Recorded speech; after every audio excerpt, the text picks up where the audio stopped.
Cargill Yard, Tamadre, Carja. What a wonderful gathering at 9 o'clock on an August morning when you all should be on vacation. Now, I understand for some of you this is vacation, and for that group you need to get a better work-life vacation balance. But to fear keen Falcherud. My name is Martin O'Millior. I'm the publisher of the Irish Echo, and I'm delighted to welcome you all to the third.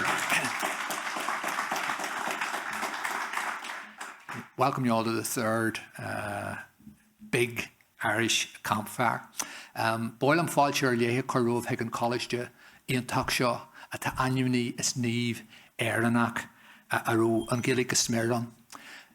It's a real thrill, and it's very hard to describe this, but it's a real thrill for someone like me who comes from Belfast to come into a university in America which is absolutely steeped in Irishness. And I was trying to explain to someone this morning, as an alumnus of Queen's University in Belfast, there is no comparison between the Irish branding, the Irish values, the Irish culture, the Irishness of Iona College and now University. So that's a great thrill for those of us who come from Belfast and who are so proud of Irish America. You're going to be meeting people from right across the nation today. We're going to be zooming at least one person in from Ireland. And I don't want to mention the folks who will be meeting later on, but there's some people here who won't be speaking later on. It's important to give them their moment in the sun as well. But before that, the hashtag for the Big Irish Campfire is Irish Campfire. We can't really make it any easier than that. At our last event, it was NYNB 2022, New York, New Belfast 2022. That was really damn difficult. So Irish Campfire is fairly simple, and we have brought with us Brian Moran from the Small Business Edge podcast, who is analysing the traffic on this and will be giving us a mark out of 10 at the end of the day. So maybe Brian Moran will stand and be recognised. Thank you for being here. And people say, what did he get in return? Well, what he got in return for the last 6 months, we've been using this picture from last year's event to publicise the Irish Campfire. Look at the great response that got. He was among those pictured receiving their awards last year. Iona, of course, is named in honour of the great Irish saints in Columkill. We do have in Ireland now a Columkill Camino, Slee Columkillia, the Columkill Way, which starts in Donegal and goes as far as the city of Derry and across to the Isle of Iona and farther afield. Columkill was born on December 7th, 521. Just want to check it. December 7th, 521, which means we celebrated his 1500th anniversary of his 1500th anniversary of his birth really recently in Ireland, I think last year. There are some people here who claim they were in the GPO in 1916. I don't think anybody's going to claim they were about when Columkill was born over 1500 years ago. But it's a wonderful, and we have to tie that back in, this connection to Columkill here, back into Ireland and to that emerging Camino, the Slee Columkillia. And as well as that, of course, this is the only university in the world set up by the Irish Christian Brothers. And I am what we call a Samarian. I'm a product of the Christian Brothers St Mary's School in West Belfast. So again, it's a great completion of a circle for me. Among the guests we have here are people who've travelled a long way. Jeff Wright from Erling is flew in from San Diego, possibly this morning. He's a bit last night, but he's still a bit hazy this morning what day it was, so it was late last night. And our dear friend Sonny Hereford IV has come up from Huntsville, Alabama. It's great to see Sonny here as well. So a round of applause for Sonny, and a round of applause for Jeff Wright. We of course, and it was very important, we couldn't actually do this event without the friends of Shillelagh, the friendly sons of the Shillelagh in West Orange. So Francis Schott and Rob Lynch are here, who will stand to be recognised. Now, Let me tell you, if you don't behave, we're going to introduce you to the unfriendly sons of the shillelagh in West Orange, and they will put you in your place. So look, we have really very little to do today, just to shape the future of Irish America. So there's really no pressure at all involved in that. But we're here in I suppose, the house of, or the home of the University of Dr. Seamus Carey, who's the president of Iona. So why don't we ask Dr. Carey to say a few words? We'll be hearing from him later to say a few words of welcome. So Seamus Carey.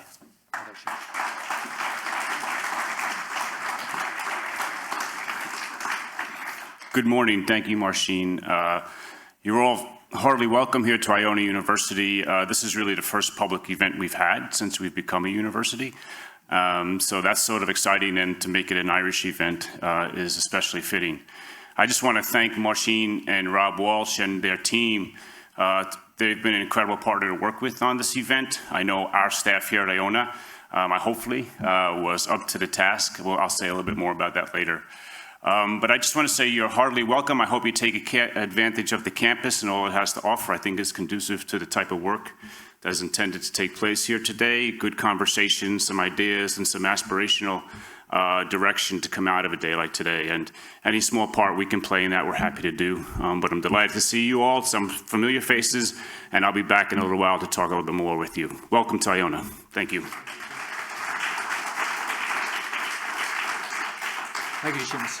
So thank you, Seamus. And we're going to talk about how to shape the future of Irish America, and then he's going to mark our work at lunchtime because he has to give a speech on the challenges and opportunities facing Irish America. To get us started, we have two short videos. One is an introduction to Iona itself, and by the way, we've been bowled over by the cooperation, by the warmth of the welcome we received, and the generosity of the Iona staff throughout the whole preparation. So we're going to see a short video on Iona, and then a short video on tourism, and then I'll be back to welcome the next speaker. So let's see these videos.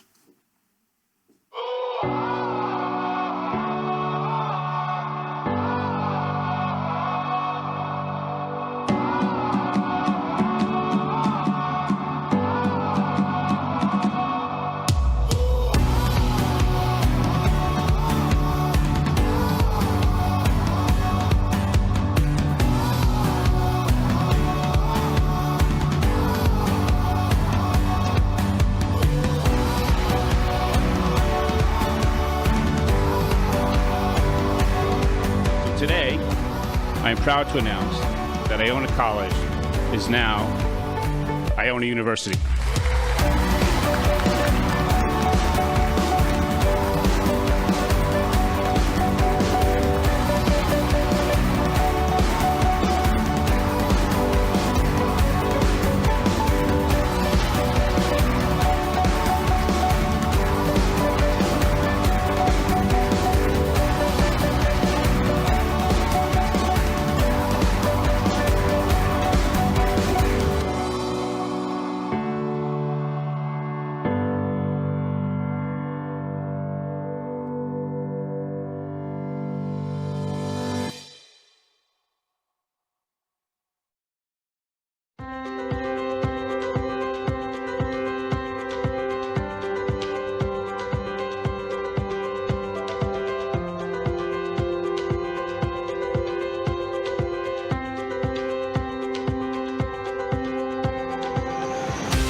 Thank you very much. I want you to welcome, I suppose, another person who's homewearing in some ways, because Joan MacDonald is the Director of Operations at Westchester County, and some of us have been remarking last night and today how beautiful this part of New York is, and people were positing different reasons for that, but I believe it's due to the quality of the people who govern the area, led by Joan MacDonald.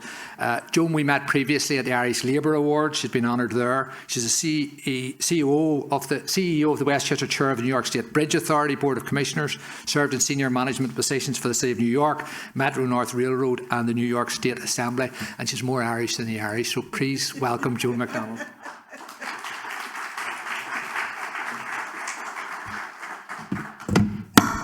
Good morning. Thank you, Martine, and thank you and welcome to everybody to Westchester County. And thank you for inviting me to be here this morning. As has been said, I am pretty Irish. Last name MacDonald, mother's name Nolan, with 36 first cousins, grew up in upstate New York. And while I'm not a product of a Christian brother's education, I am a product of a proud Jesuit education, having graduated from Lemoyne College in Syracuse. So on behalf of County Executive George Latimer, I welcome you all here to Westchester County. We are thrilled to be partnering with the Irish Echo and with Iona University for you to come together to have a discussion and continue to discuss the merits and the benefits of our Irish community. Here in Westchester County, as the Director of Operations, I oversee the county's $2 billion budget and 4,500 employees. And I've also led our county's response to COVID, where we partnered with our universities, our public schools, our parochial schools, our hospitals, and many healthcare providers. And we give many, many thanks to our first responders and our essential workers here in the county who helped see us through. Westchester has a proud history of welcoming many Irish immigrants, including our county executive, George Latimer. He is proud to be an Irish Catholic here in the great county of Westchester. He's on vacation this week and was unable to join, but he did ask me to bring a proclamation to present to you all. I won't read the whole thing because we want to get started in the program, but I will do a couple of the highlights. Whereas a great county is only as great as those institutions and their staff who give exemplary service to their community, whether through participation in programs, through unique achievements in their profession or other endeavors, or simply through a lifetime of good citizens. And whereas history has often taught us that the merit of any society can and will be measured by the actions of those individuals in these institutions who, by way of unparalleled exhibitions of diligence and convictions, inspire those fortunate enough to bear witness. And whereas the Big Irish Campfire is celebrating its third year here in Westchester County at Iona University, Iona holds a unique place in the Irish American landscape as the only college or university to be established by the Irish Christian Brothers. The Irish values of Iona shine through in their commitment to inclusion and diversity. Whereas the Big Irish 22 Campfire will include panels for discussions on topics highlighting the future of Irish America, participants will hear from keynote speaker Seamus Carey, president of Iona University, along with presentations of Cara Medals. It is with our proud sense of obligation we recognize the Irish Echo's 2022 Big Irish Campfire at Iona University in Westchester County. We recognize the lasting impact on the tapestry of Irish culture. And may I present this to you? Yep.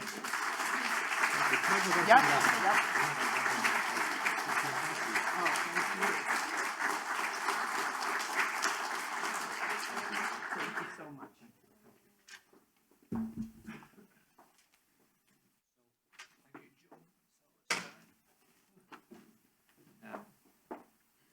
Joan, thank you very much. You know, only in America they do that, you know, hand out these beautiful proclamations. So we'll hang that on our wall with great pride. So another round of applause for Joan MacDonald, and thank her for being here.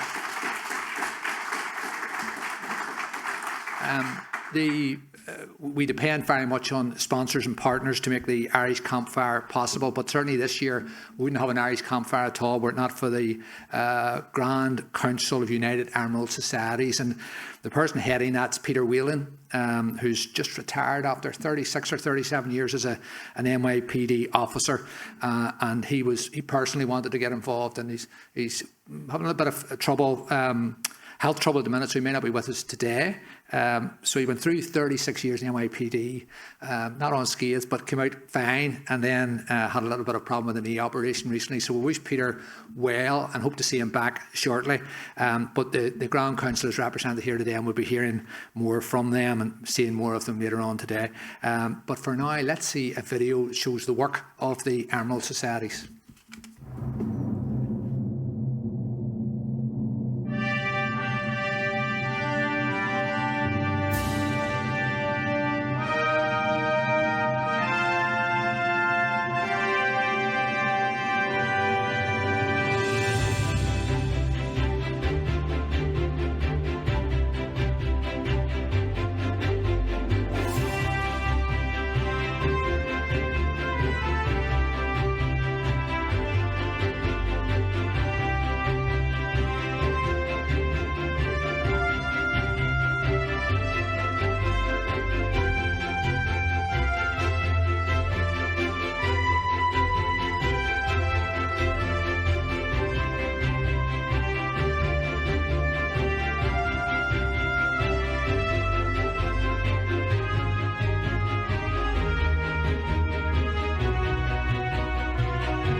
So thank you for that. And Brian Sharkey's here representing the Grand Council, and we'll be seeing more of Brian later on. Look, let's have our first panel of the day. I want to welcome up Jim Frowley, who's a great advocate and ally of everything that we do here at the Irish Echo.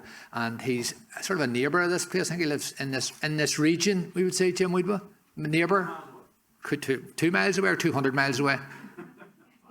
Okay, 5 miles away. Look, let's welcome up Jim Frowley. He's going to call up I'll call up his panel and introduce him. Jim, come on up. Thomas Ryan from the Grand Council of Emerald Societies, Danny O'Connell, President of the AOH, Tori Riley can't be with us she's coming.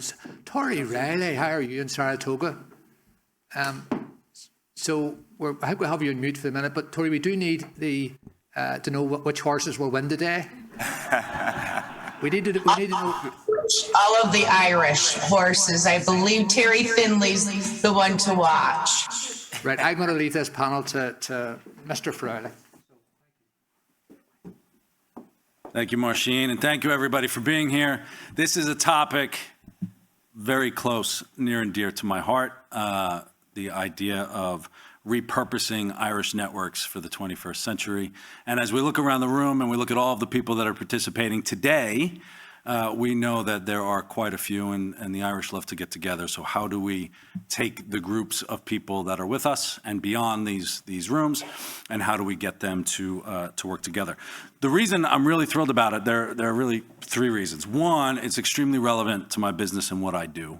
In executive development, we know that networking is fundamental to any business that you want to build, to any work that you want to do.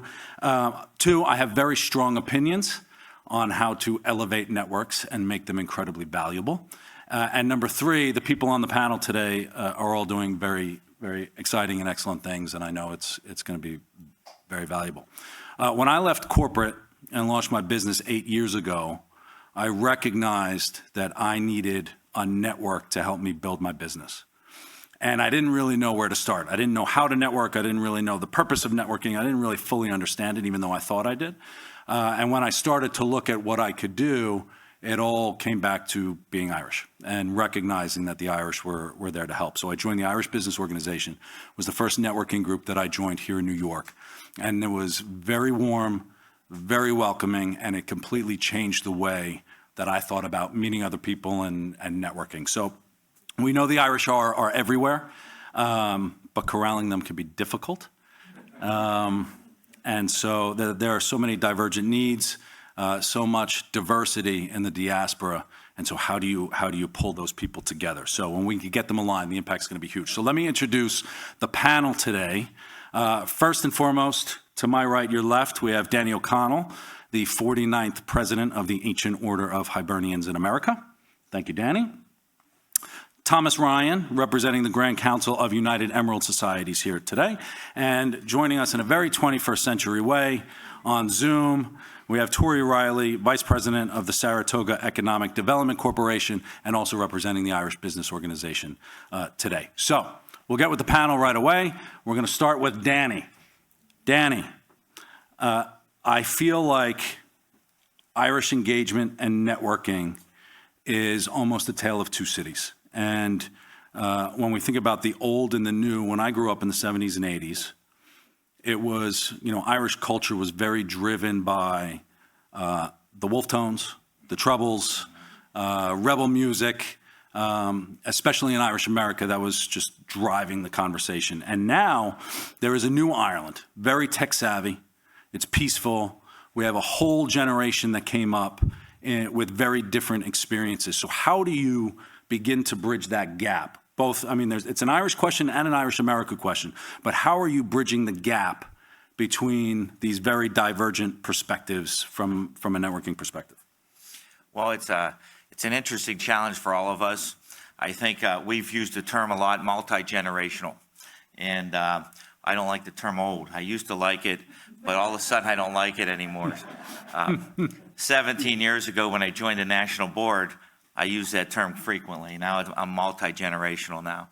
But we kind of looked at a lot of things, and we've always talked about improving communications, and I think that's the number one thing any organization has to do. And then we got thrown into COVID. And all of a sudden, my parents were on Zoom, and my people's grandparents were on Zoom, and they were talking to their grandkids on Zoom. And so we took advantage of that. And one of the first things we did when that hit is we did a virtual convention. And Chris Cook, one of our younger national board members, is in the audience today. And I called him 5 days before the convention, and he flew to Youngstown and ran our operations for our convention. And so that was the first multi-generational group we had on our national board, and we wanted to take off from there.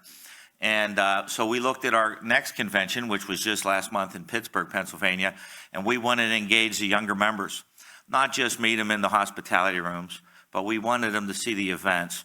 And so we created the Thomas McNabb Leadership Award, and we gave 6 awards out to individuals who were under 40. And the awards were simple. It was someone who was committed to come to the convention, and we covered their expenses to go to all the events, the extra events, the dinners, so to speak. But then we had a session where they didn't just work with a small group. They worked in front of the whole convention, over 400 people in the room, and they had a panel similar to what we have today, talking about what they needed as young Irish Americans. And so that was one very big step for us. The second thing we did is we had a reception for everyone under 40. Now, they let me come into the room as national president for 10 minutes. And it looked like they were having a lot of fun. I mean, we even had one of our members of the clergy was in there, and he was having more fun than I was because they were poking fun at my age when I got in there. So we did that, and so they could build a network from around the country. And then the third thing we kind of fell into is we've got a great partnership with so many groups in the North Ireland. The Ancient Order of Hibernians gives a lot of money annually to cross-community groups in the North Ireland, justice groups, heritage groups, national graves organizations. And one of the groups we deal with is the St. Patrick's Center. Tim Campbell, a lot of you know, is the director there. And I spoke on a college campus, so I'll say Dr. Tim Campbell. And then he had his program that he brings up, creating American ambassadors for the North Ireland. And he would bring in young students, 20 to 25, and they would spend 2 weeks there, learn about the North Ireland, and the goal is they'll go back to their home, New York, Youngstown, California, and for the rest of their life, they'll be an advocate for the North Ireland. So we've committed to join his program. We've got a partnership going, and we just recently announced that we will have at least 2 and possibly 3 ambassadors annually that we'll send to the St. Patrick's Center. So those are the things we're looking at, and then listening to those young people when they come back and what we could do from there. That's great. It's a great way to start and continue the conversation. So it sounds like you're creating the platform and then using that as a foundation for communication. Yes. Excellent. Which brings us to, you know what, that's great because you're creating value, which leads me so well into the next question, and we're going to go to Zoom for that. And Tori, you're here in 2 capacities, the SEDC and the IBO. And the first question that came to mind for you when I was thinking about this panel was the ability to create value in networking. And what Danny just talked about in terms of creating value for different generations, we talked, and I'll have you talk a little bit about creating value beyond Irish groups, right? You're not the typical kind of Irish partnership value creation. And so there's no shortage of groups to join. How do you see creating the value to keep them coming to you, create a center of excellence, in particular from a business perspective, because I know that's your real focus, but can you talk a little bit about value? Sure. So being in business for over 15 years prior to coming over to this public side, we always believed in knowing the programs. We understand the resources, and I've continued that with this journey. SEDC is a huge proponent of knowing state and federal programs, resources, the players, what organizations oversee what entities and divisions throughout the government and or private sector. So a large part of my job is constant learning and constant research, constant making sure that the grants that they're selling are still viable, still have money and funnels for those. So that's the real resource. If somebody calls us, even if it's out of state, we know our state EDO partners. And if somebody has a question they want to launch, we will direct connect them, not give them a number, not give them an email. We directly connect them. We directly articulate what their need is, where, when, and how, and we make sure we provide accurate information that is to date and ready to employ. And so I want to thank you for having us, because we are a little bit new to this, and I'm very humbled and honored to join you. And I do believe that strong leadership attracts strong engagement. And when you share information, you invite delegations, you follow through and up on any inquiry, large or small. People believe in you, they rely upon you, and you become, and I'm going to use an old-fashioned term, their Rolodex, right? Like you are their direct number to call. In 2023, IBO will turn 50. SEDC will turn 45 years old. I think that happens because the stakeholders that are members of these organizations, they believe in and employ the principles. They know that they're networking, communicating, and reciprocating is valued. And I think it's fair to say for both organizations, that's an expectation. I believe, and just my experience being an IBO member too, it's not just becoming a member to give them money. It's becoming a member to add value to their other members. And we all keep that bar high, and that really does lead to productive and unlimited possibilities for relationships.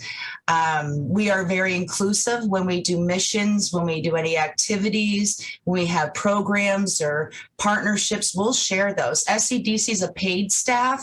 So when we work with our partner organizations that are led by volunteers, I'm the first one to say, what do you need? How can we help you? Please don't feel you have to recreate the wheel. Let us share our resources, then you brand it for your own. I just think you have to be a really solid like-minded partner that's not looking for something, but looking to share and, again, reciprocate. I think it's very important to know your members' ambitions. If you have a membership and your members are not clear on what your purpose and mission are, they can sometimes ask you to go all over the place. I think if you stay in your lane and your members understand what it is you're doing, they're much more engaged and they're very excited to participate. I will say that it all goes back to being Irish. And albeit I'm some Italian too, please do not hold that against me.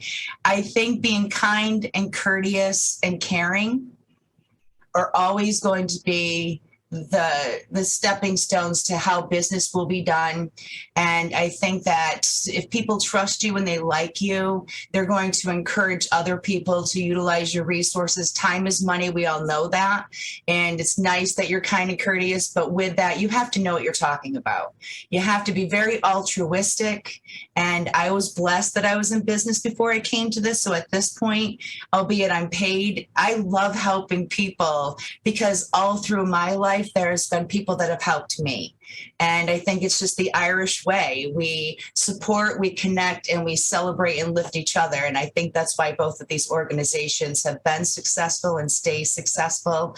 And I'll add on, bringing and encouraging events that really have college students, their families, their cousins, their colleagues, have events that encourage family and business, and that Irish will stay right there in the forefront. And albeit I do work with probably 14 different countries, Irish is where I've been focused the last 5 years, and Ireland, both overseas and nationwide, have been wonderful to me. So again, thank you for having me. Thank you, Tori. And you said a few buzzwords that I love. One is learning, right? And as broad as the Irish world can be, we still have limitations. And so sometimes we have to bring in a person with some slight Italian in them to help us.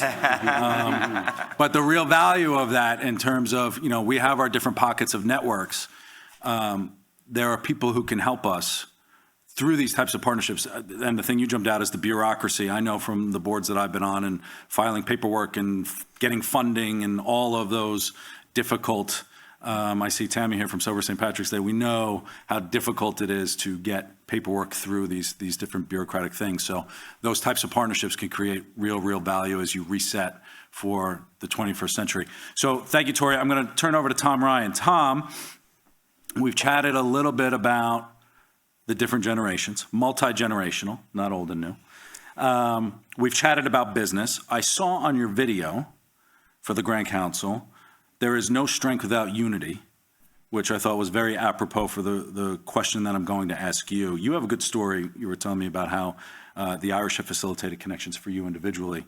But how to choose which group is one question I'm going to ask you. And then how do you take all of these disjointed groups, which are similar but different, and they all have different types of value, how do you get them together to work together and bring exacerbated value for the Irish community? Thank you, Jim. Well, I have worn many hats. I worked in the corporate world after college, television advertising sales. After that, I actually joined Local 3, went through the whole apprenticeship, became a union electrician, got involved in the Catholic Council, where I became the business administrator, business agent for the Catholic Council. Went through my whole apprenticeship, stayed involved. It helped my career. Around 2013, I got called after 7 years of waiting to become a Port Authority police officer. Got involved with the Port Authority, involved in the Emerald Society as soon as I got on, and I've been president now for 6 years with the Port Authority Police Emerald Society.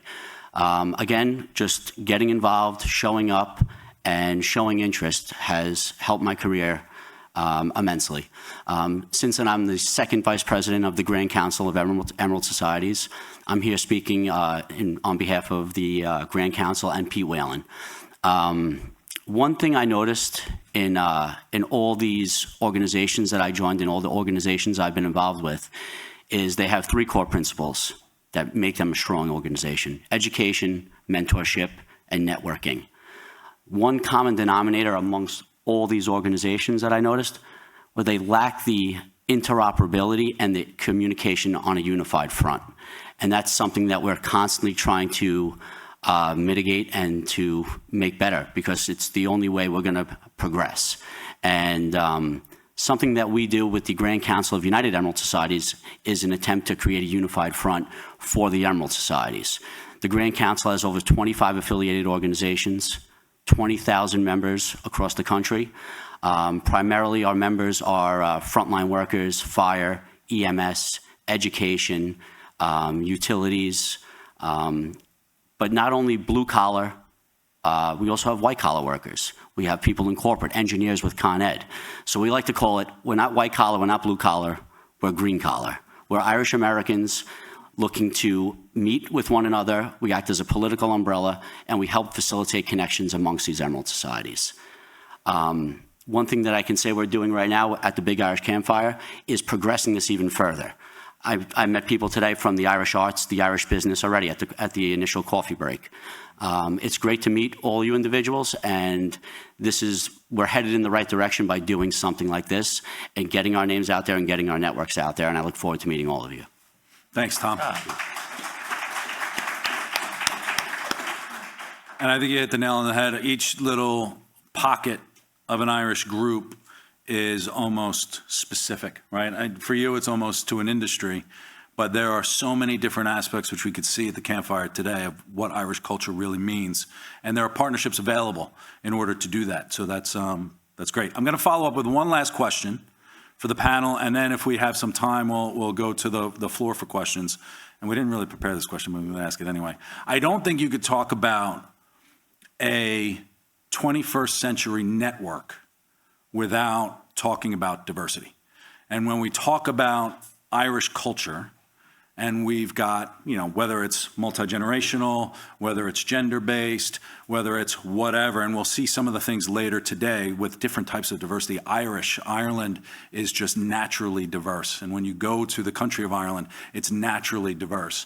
How do we embrace diversity in a really unique way for the 21st century to make it even more impactful? And I don't know if this is through partnership, or I don't want to lead the answers, but I guess I'll go to all three real quick, but we'll start with you, Danny, and then we'll go to Tori and then Tom.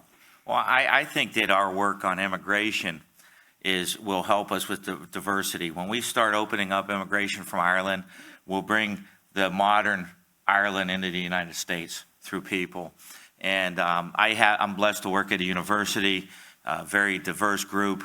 Our organization is a Mayo organization, but we also deal with our diversity, whether it's a generational, and it's also from where you're from. Upstate New York, downstate New York, Florida versus California. There's such diversity out there, and I think I've heard many of our members say that if you put 3 Irishmen in a room, you'll have 7 opinions. And so I think we're prepared for it, and we're willing to open up and to look at, we're always going to be an Irish Catholic organization, but I think there's more for us. And if we don't go out there with our eyes open, it'll present unnecessary barriers. Right. And I like that. It's geographical, it's religious. There are many different, diversity means so many different things. Tori, I'll turn it to you. So when SCDC developed land to land global foundries was back in 2009, we went abroad to find out how we were going to attract this many, technology sectors to our area. We found out how white milk we were. And since then, we have been really engaged. Right now, we have 43 countries represented working at Global Foundries. We spread the net wide. We engage the educational, the downtowns, social services, everybody in a 4-county region. And we are diversified. We made sure religion, food, customs, everything in the schools were ready and prepared. And we have quite a large Ireland presence just at Global Foundries. And to your point, we had people move from Texas, and that is diversity for them. We had people move up from the South. That's diversity. Coming to Saratoga is a very small little island. So we really worked for the last 15 years diligently with every community sector to make sure anybody that was coming to our region was going to feel welcomed, at home, and safe. And that was very important to us. We continue to do that. I do a lot of that with workforce development, and I'm in with 3rd and 4th graders. And that may seem young to you, but I think it's very important for our local children to understand the world is very large, and the little pocket they live in, they haven't seen anything yet. So we try to bring a lot of that to them. And that's, the world is very large. And I remember my sisters always told me when I travel, you can find an Irish pub no matter where you go. And sitting in the middle of Istanbul, I found the one Irish pub. So you can see that the Irish are in just about every culture. Tom, do you have anything on diversity that you want to share? In regards to fraternal organizations, we offer numerous resources on the Grand Council's website. We're constantly trying to broaden our scope. Any municipality, any company around the country that is interested in starting an Emerald Society, we offer them the resources. We walk them through it. We help them become, with all the federal guidelines. We provide a one-stop shop for broadening our membership, and anyone who is interested in preserving their Irish heritage and showing their Irish heritage, whether it's community outreach, we get involved, whether it's on a small Emerald Society basis or on the Grand Council, and we act as that. We act as that umbrella if they need help from any municipality around the country. Excellent. All right. Well, thank you to the panel. We're going to open it up to the floor. You can clap for the panel. Go ahead. We'll clap for the panel.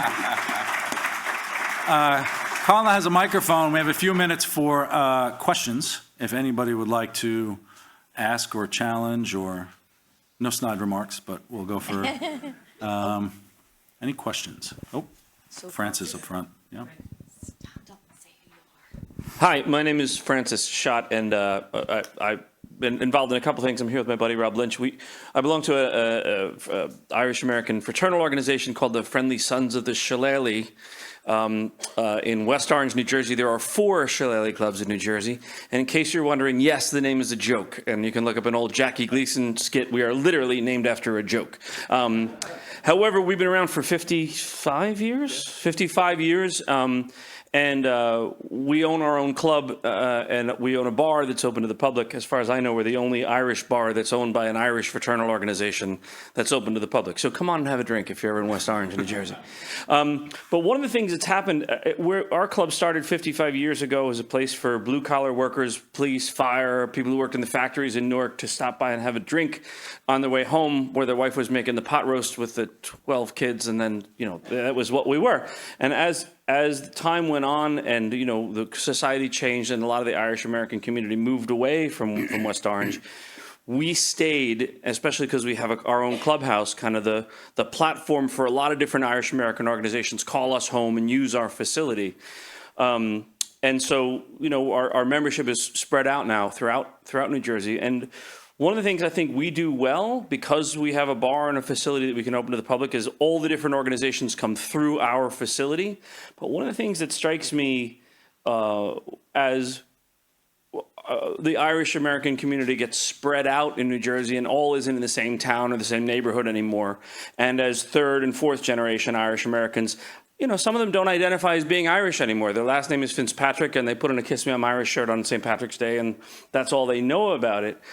I think one of the things that the people in this room can do, and the Irish Echo can do, and you folks can do, is have the different Irish organizations communicate with each other, because we're all in silos, I think, sometimes. And I guess my question to the panel is, how do we get Irish Police and Fire and the Emerald Society and the Shillelagh Club and the different Irish organizations to come together more? Irish dancing and arts organizations, people don't know each other. And even in New Jersey, we're in Essex County.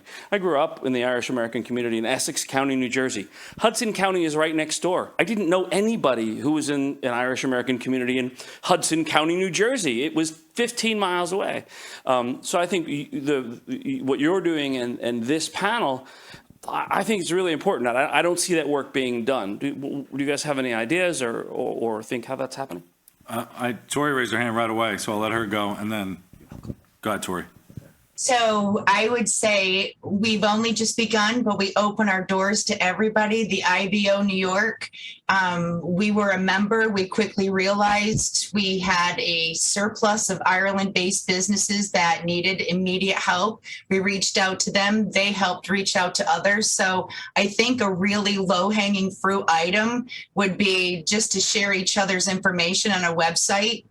If you have videos of your organization, they can easily be to a YouTube channel where all of us download our things, and we're already doing them. There's opportunities for us not to spend more money, but maybe find home bases that we can all share to that wouldn't be cost to any one organization. But it really starts with us today, right? Like I've already learned more from our meeting, just getting ready for the organization. I met with 3 of the IBO ladies that happened to be in Saratoga yesterday. A shout out to Eileen, Regina, and Maura, who gave me tons of information from them being members for over 10 years. So I think today, these organizations, us getting together is a great opportunity to share information on our websites. It's low-hanging fruit, but it kind of has to start somewhere. I'd just like to say the Campfire is a great place to start, and I think if we could convince Marcin to create a network page under the Campfire, we have all these organizations represented. And then the other thing Tori said earlier, I think it was her that said it was education. And I think where we lack and why we are not getting some of the younger Irish Americans is we're not educating in A, what we do, B, our heritage, and C, what's going on in Ireland. And we talked about the Good Friday Agreement, and so many, even our young representatives in Congress, think that was an end solution. They don't realize that was a beginning and how far off it is. And so we need to educate them. And working together, I think we can educate each other. Yep. Danny, Tori, I think you hit the nail on the head with that. Furthermore, talking about bringing younger generations in. It's up to the individual groups to bring in the younger generations and engage and get the engagement. With that, you can create the mentorship, and this provides the network. So you have the education, you have the mentorship within the individual groups. Now we just need a means of network. Just an hour ago, I met 2 gentlemen from the Irish Arts Center down in Hell's Kitchen. I had no idea that this Irish Arts Center even existed. I do Emerald Society meetings all year round in Manhattan, and we always look for a new place. They have a bar, entertainment, everything built inside. It's a one-stop shop, and I'm pushing to do our next meeting there. So it's just coming here today is proof and point that this is working. But I think that's a great point, and almost to put a pin in it is we have the technology, and it's changing the way that we interact. 15 miles away from county to county a few years ago is very different than it is today. But the other thing is, I think about the other boards and organizations that I've been on in an Irish perspective, it's a lot of volunteers. And in order to get it started, somebody just has to ask the question. And so for those in the audience who are on the boards of these organizations, who are in charge of these organizations, you have a responsibility to reach out to other organizations and see what you can do together. Because asking those types of questions and getting the multiple perspectives of these different groups, you could come up with some pretty powerful ideas on what you could do and what you can build. So with that, I think we're all set. We're going to wrap up. Video? For the video, yes, Colin. I want to thank again, great perspectives all around. Thank you, Danny. Thank you, Tori. Thank you, Tom.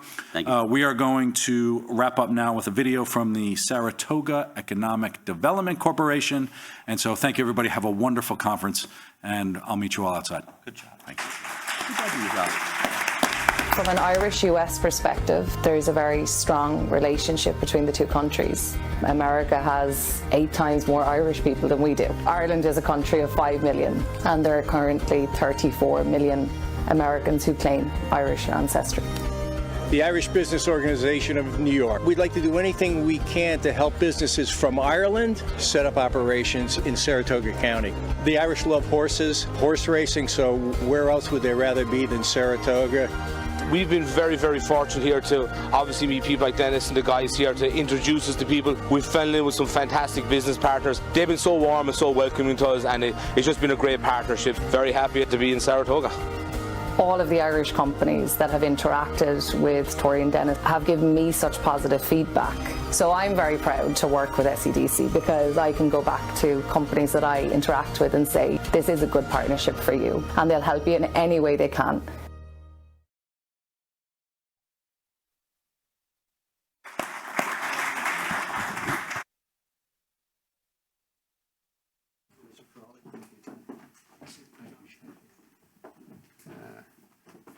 So let's have another round of applause for Jim Frowley, for Tom Ryan, Danny O'Connell, and Tori, of course, of Saratoga. I don't know if Tori gave us any tips, but I do notice the Irish Business Organisation is spending an unseemly amount of time in Saratoga in recent weeks as they made this partnership with the Economic Development Corporation there. Jim Frowley, of course, is also the creator of Bellwether Hub, does a marvellous podcast. He's also involved with the Sober St Patrick movement, which runs an alternative St Patrick's Day celebration in New York City and in other places across the globe. So we're delighted to have Jim here. He also is a regular jogger, but to go jogging with him, you have to make an appointment 4, 5, 6 months ahead, I have found. But you know, it is what it is. Later today, we will have a walking tour, which is a staple of our annual gatherings here in New York, led by Rob Walsh, who's the former business commissioner, small business commissioner under Mayor Bloomberg, has in recent years been doing great work with Manhattan College. It's the only time today I will mention Manhattan College. That's two black marks there. And is now working with a range of organisations, including in the Bronx. But he's also a great ally and advocate for Belfast, where he's been many times and where I think his great-grandfather left over 100 years ago to come to America. I noticed a book upstairs written by Walsh up in the beautiful Irish section they have here in the Iona Library, which is worth walking up and looking at. And it was the debt the world owes to the Irish, written by a Walsh. So I don't know, Rob, if it's relative or not, but it was right beside another book called The Trouble with the Irish, I think it was, which I think we know about that trouble, so we do. We're delighted of that trouble. But we asked Rob, maybe let's have a quick preview, Rob, the emphasis on quick, of what we're going to see later today and the transformation, not only on this campus, but the transformation Iona has brought to New Rochelle. So please welcome Rob Walsh.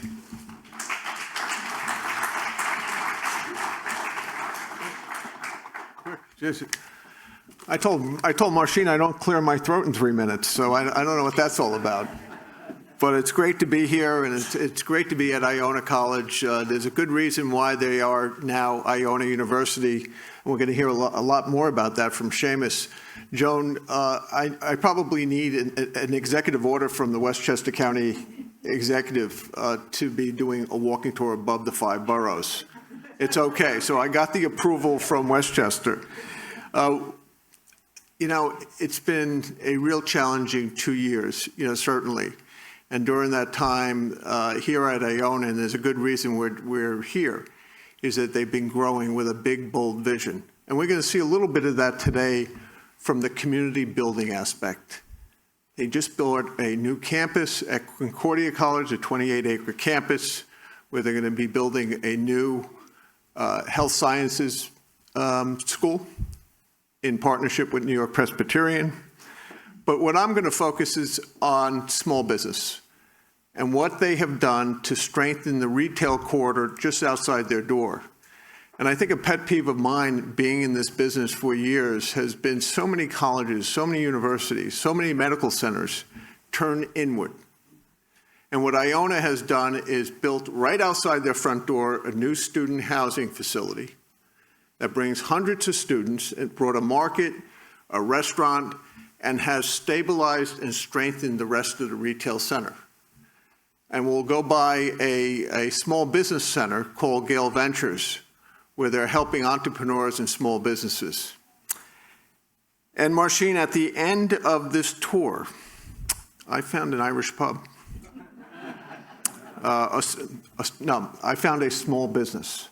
So we may be stopping in there with my new friends from Cincinnati and Alabama and Cleveland and other places to hoist one. So thank you. I'm looking forward to the tour later on. Thank you very much.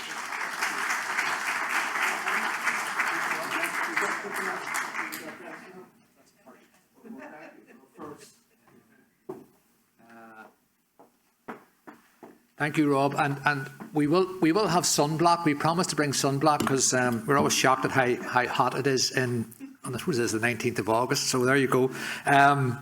You'll go back from this campfire with a lovely tan. And people say, where were you? And I said, I spent the day in a theatre in New Rochelle.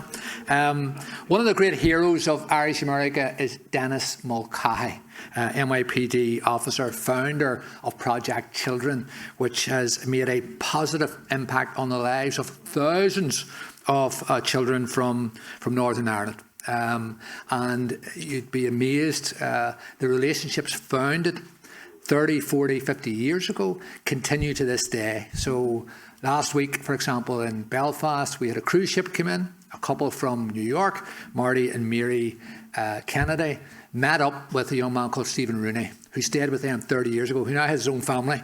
And for our papers at home, we did a little story about that. So those bonds are very, very real. And the story of Dennis Mulcahy and Project Children has been told in a new documentary. And that documentary is championed by the people in the Aisling Centre in Yonkers, which is an absolutely miraculous powerhouse of Irishness in Yonkers, and just renovated their centre and created a real cathedral of Irish activity in Yonkers. So can we welcome up Catherine Flood, and she's going to tell us a little bit about this movie and about Dennis Mulcahy. So Catherine from Project Children and from the Aisling Centre. Thank you, Marcin and the Irish Echo. It's a pleasure to be here with my partner in crime, Linda Croston. We have been advocates for Project Children and the documentary How to Defuse a Bomb, which tells a story. I myself have been involved in Project Children for over 30 years. It's an inspirational story and a real story. And I love coming after a panel and want to talk about networking and getting people together. Do yourselves a favour, all come together to see this documentary, because that's where you unite everybody, and all your organisations can unite on this front. Can you imagine, like in 1975, found an organisation out of a basement in Greenwood Lake deciding to bring diversity, 3 Catholics and 3 Protestants, to America for a journey to get to know each other out of Northern Ireland. And that story continued for 40 years. Over 24,000 children, both Catholic and Protestant, embraced into families all across America, and so does our journey begin, and it's led to many things out of Belfast and of Northern Ireland and the peace process. And I'm proud to know Dennis as a friend, and his wife Miriam, the Mulcahy family, and everybody involved. The story tells of the journey of Dennis and his hard work with the Project Children family and what they achieved. And we are showing the documentary. Now you'll get our flyers outside in the Scandinavia House on September 15th. And we would love you all to come and bring your friends, your work colleagues. If you are from a company, please get our link, our Eventbrite link, get everybody to sign up. Dennis will be attending the event. He is a meet and greet beforehand, and we also do a Q&A following it. And following the great work of the story of Project Children, and let's remind ourselves it's 90 minutes of 40 years of work that involved Dennis's journey to the White House to meet Bill Clinton and to be on his team coming to Northern Ireland for the first time. This is captivating. It's 40 years of work in 90 minutes, and usually there's not a dry eye in the house whenever the lights come back up in the theatre. So I want the whole world to see this, and without further ado, and just on a note of that, through the Aisling Irish Centre we set up the Mulcahy Scholarship, which now is a thank you to Ireland, where we send students from America back to Ireland to cultural and educational summer camps. So we're always looking for support for that. We've had a number of kids go this year, and it's wonderful to give back and to and create this in honour of the Mulcahy family. So with further ado, I will have you watch the trailer, and we look forward, myself and Linda, to speaking with you and find out any information of where we've been all over America and Ireland with the documentary, hosted it in colleges, theatres, and we're delighted to be here today. So ladies and gentlemen, How to Defuse a Bomb.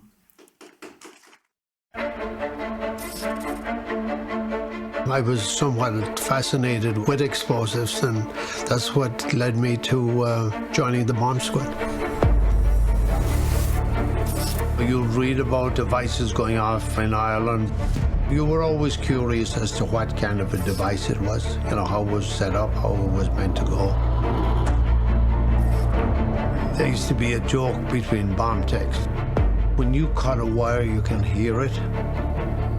But if you cut the wrong wire, you're never going to hear it.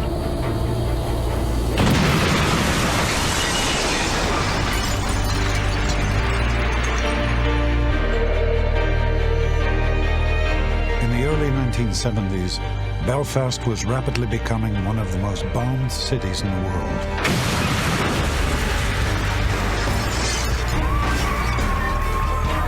It was a dangerous place to grow up.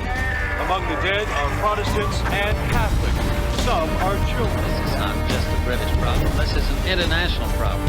It was amazing the amount of young kids, you know, that were getting hit by plastic bullets. Life was about survival. Nobody ever got used to the violence that engulfed the community. There was a great need to take the kids out of Northern Ireland. That set the scene for parents willing to trust us to take them to America. We had come to another world. We'd left all of that behind. Belfast was like grey. This place was in colour. I felt safe being here. Greenwood Lake, a world away from a place called Belfast, Northern Ireland. When these kids came over here, that was our family. We started a family. It was just a completely different experience. It definitely it changed me.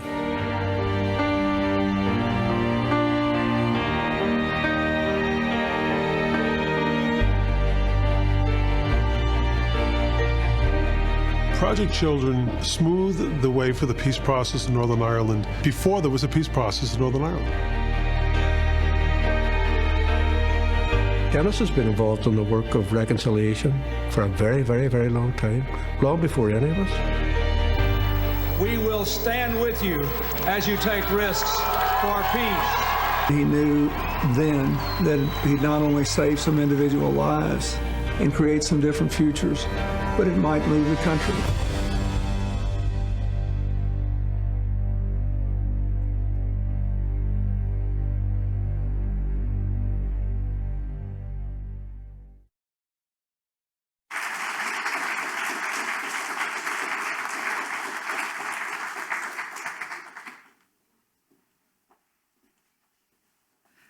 Hello, nice to be here today. I'm Aileen Leno-Debra, the Executive Director of the Coalition of Irish Immigration Centres. I'd like to ask the rest of the panel to come up and get comfortable here on sustaining Irish community centres.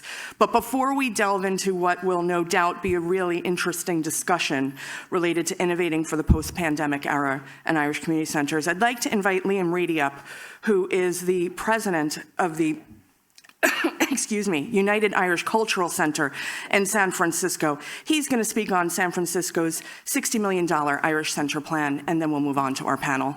Thanks, Liam.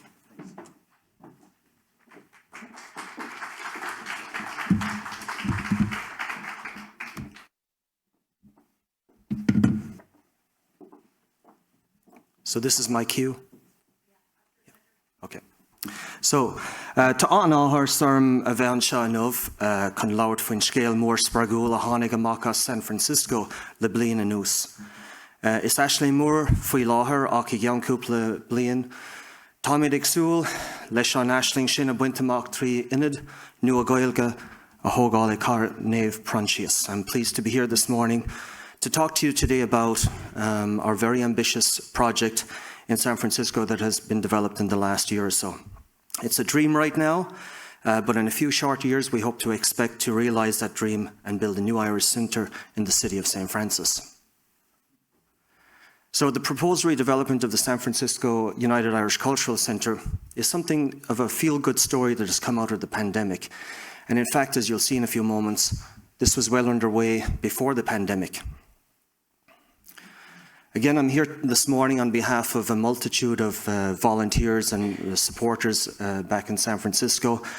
I have a wonderful board of 14 other extraordinary people who are forces of nature and have proved that with this new vision we have for the future of Irish arts and culture and the Irish American community and beyond in San Francisco.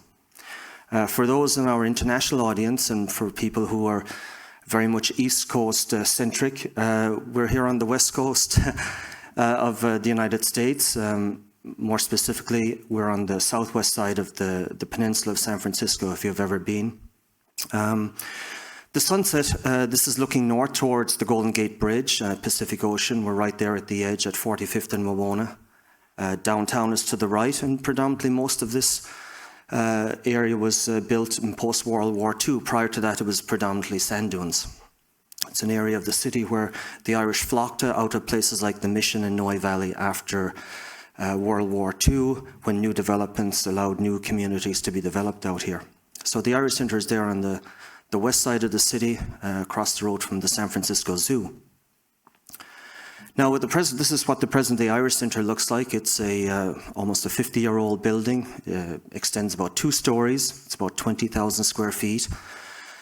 But there's lots of changes happening in the neighbourhood. As you'll know, there's a housing crisis in most major metropolitan areas across the United States. In an effort to reduce that crunch, there is plans in San Francisco to build up high-density housing in commercial corridors. The Irish Centre is just in the foreground there to the left. And there is a proposed new building across the street extending up 12 stories, 400 units. This is a bird's eye view of the proposed new building in San Francisco. It extends 6 stories above ground and 2 stories subterraneously. 100 going from 20,000 square feet to 120,000 square feet, so an order of magnitude increase in square footage in terms of what we can actually do in the building. One of the biggest concerns we have in San Francisco right now in the Irish Centre in the past couple of years is we don't have enough space for everything we want to do. So a little short history as to how we got to where we are with this ambitious aspirational plan to rebuild the Irish Centre. The Irish Centre came about in the late 60s, early 70s, when a group of very energetic and resourceful Irish people, for the most part, and some Irish Americans, came together and put $120,000 together to buy a site for a new Irish Centre. There was a previous Irish Centre. It was called the Knights of the Red Branch. It was down at 7th and Mission. Big mass movement away out of the downtown area into the western suburbs or western area of San Francisco back in the 60s and 70s. The Irish Centre took about 18 months to build. There was a massive volunteer effort. There's a lot of work and a lot of human energy that is put into a lot of our Irish cultural centres, not just in the running of these places, but also in the construction and the establishment of these facilities. Huge community effort, with about 1,000 charter members back in the early 70s, so it started construction in 1973 and ended in 1975. A lot of people we can recall give a lot of time, talent and treasure. That's something you hear at board meetings a lot, and especially in San Francisco as we set off on this new ambitious plan. So the Irish Centre opened in March of 1975 as a 501c7 private club. Very important to note that was how the club was established, not a 501c3, which came later.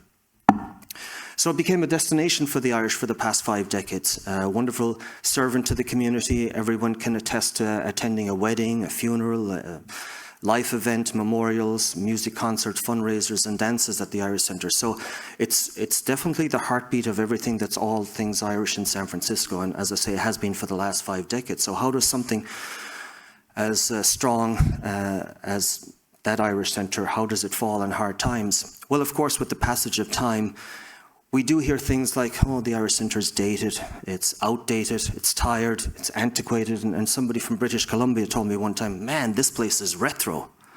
So it's a real throwback. I mean, it was a state-of-the-art facility back in the early 1970s, and, you know, at the time it was the primo location for all things Irish. But of course, with the passage of time, there's been very little work done to the building. We have an aging building. It's right there at the Pacific Ocean.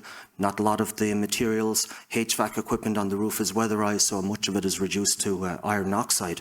Rust, for those of you who don't know what that is.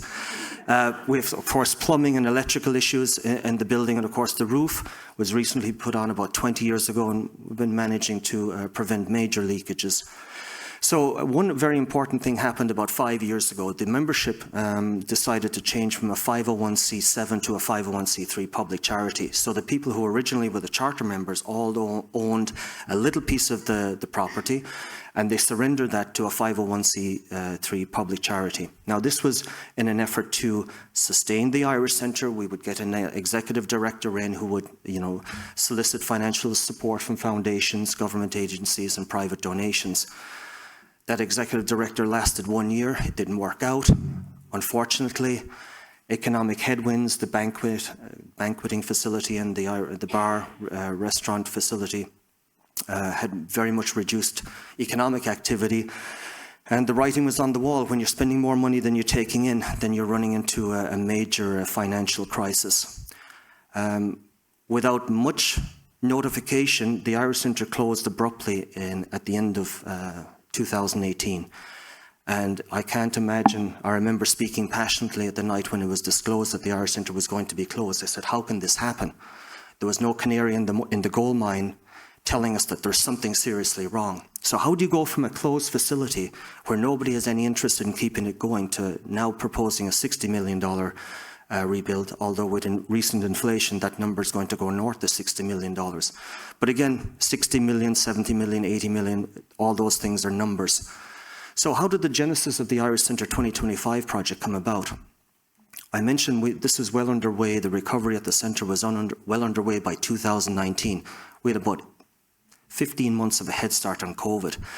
So in 2019, we developed kind of a volunteer model. All the staff were released. The chains were essentially on the doors of the Irish Centre. We took them off and opened up. It costs about $20,000 a month to run a 20,000 square foot facility in San Francisco. So we're hemorrhaging money all the time if you're not having the doors open.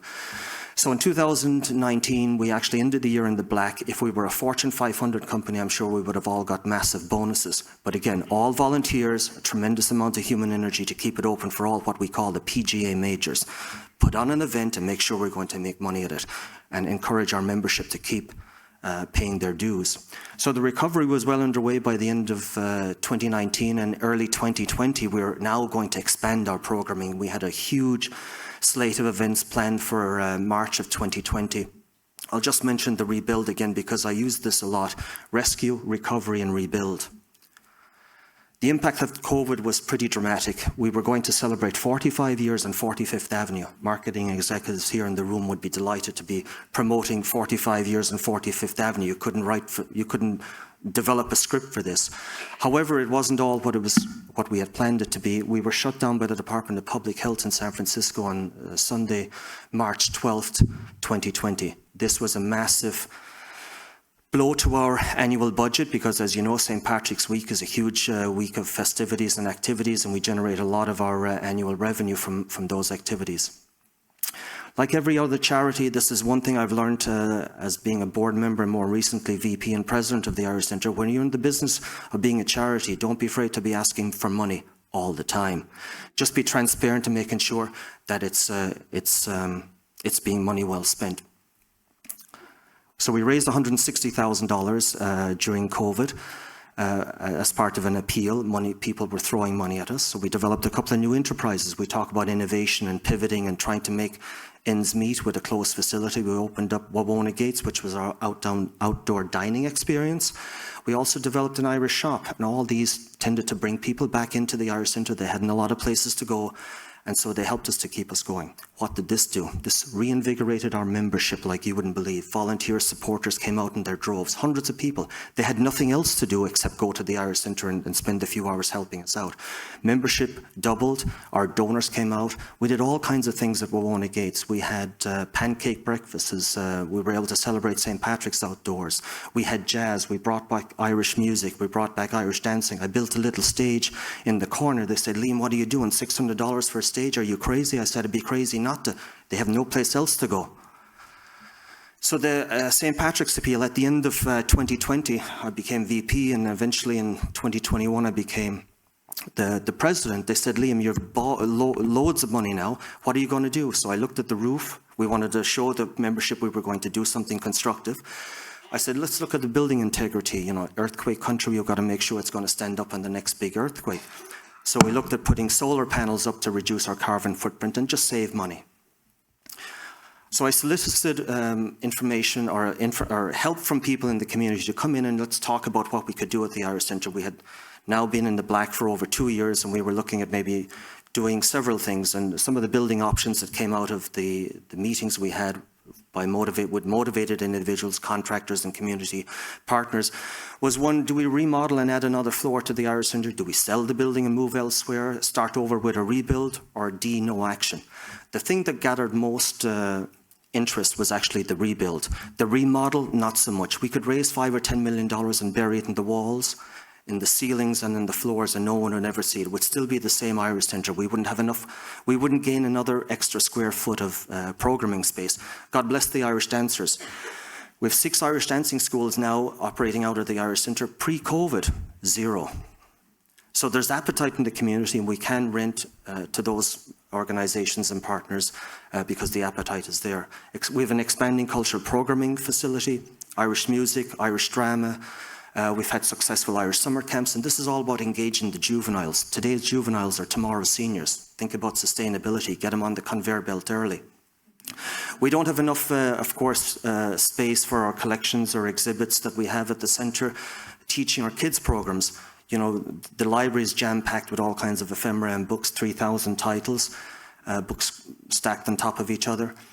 We had an exhibition which was wonderful, an Irish dancing exhibition that told the history of Irish dancing from 1850 to the present day. And that was a wonderful success. We brought all kinds of people out of the woodwork and collected an awful lot of cultural treasures as part of that. And so we have lots of space to still needed to house all that stuff in physical exhibitions. So with the building group, we worked with a small boutique San Francisco firm, husband and wife team Studio Baina. They had done some work a few years ago in terms of repurposing what we could do at the centre. So with their input, the consensus was to build a new building. It was essentially an attempt to build an iconic flagship for Irish arts and culture on the West Coast, but more importantly, a hub for the community. You can see that we're surrounded not by tall buildings, but a lot of low-density housing, and so we have a lot of Chinese, Mexican, and Filipino in the neighbourhood. So we're looking beyond Irish America to sustain this building. So the new building would contain what we call the St. Patrick's Room. You saw that earlier. Physical and digital galleries, a new library, a museum, classrooms for kids programs, non-profit offices. This is the St. Patrick's Room, can hold up to 800 people. Again, wonderful space for drama, music, and hosting local and international artists from Ireland. The library and museum, of course, would fulfil our need to showcase all the wonderful things that people deliver to the Irish Centre in storage boxes.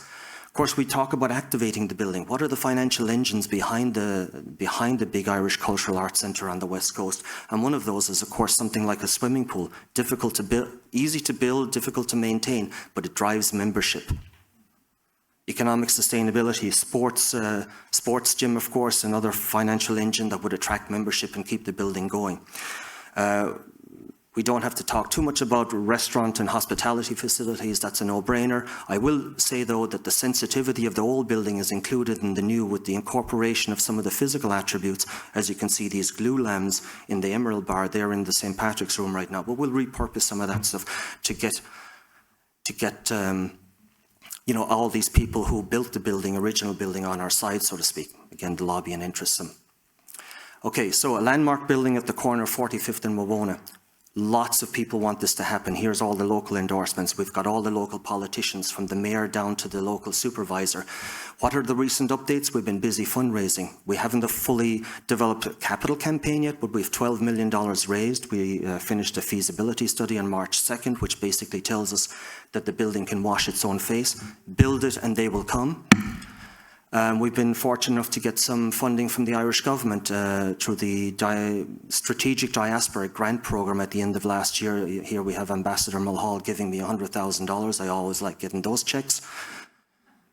We're in planning. So we cut a check for $542,000 for the City and County of San Francisco to open our plans, essentially open the PDF. So we cut that check in February. We're under environmental review at the moment. Of course, we're always lobbying And any Irish government minister or anyone related to the Irish government, we do make it a point to go and seek them out here. Minister McGrath, Minister for Public Expenditure, visited the consulate in San Francisco. Minister Martin. Basically, everybody wants to know what's the timeline, Liam? When are you going to get this thing done? Of course, with the money in place, we will commence construction as early as 2023, and hopefully by the end of 2025, we would have the new building in place. And I'll take the spring of 2026.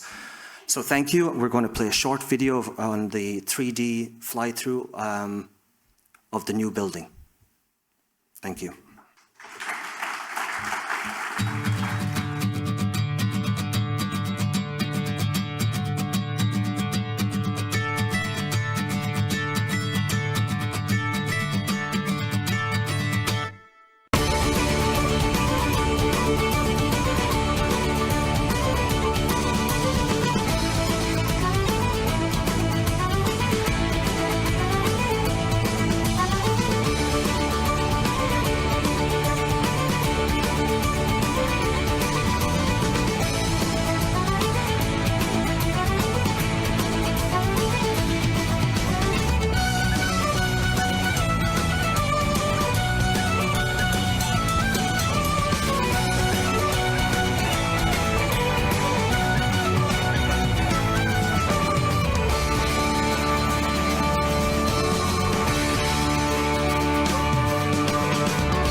Amazing. What a great story. Thanks. Glad to have you on our panel, Liam.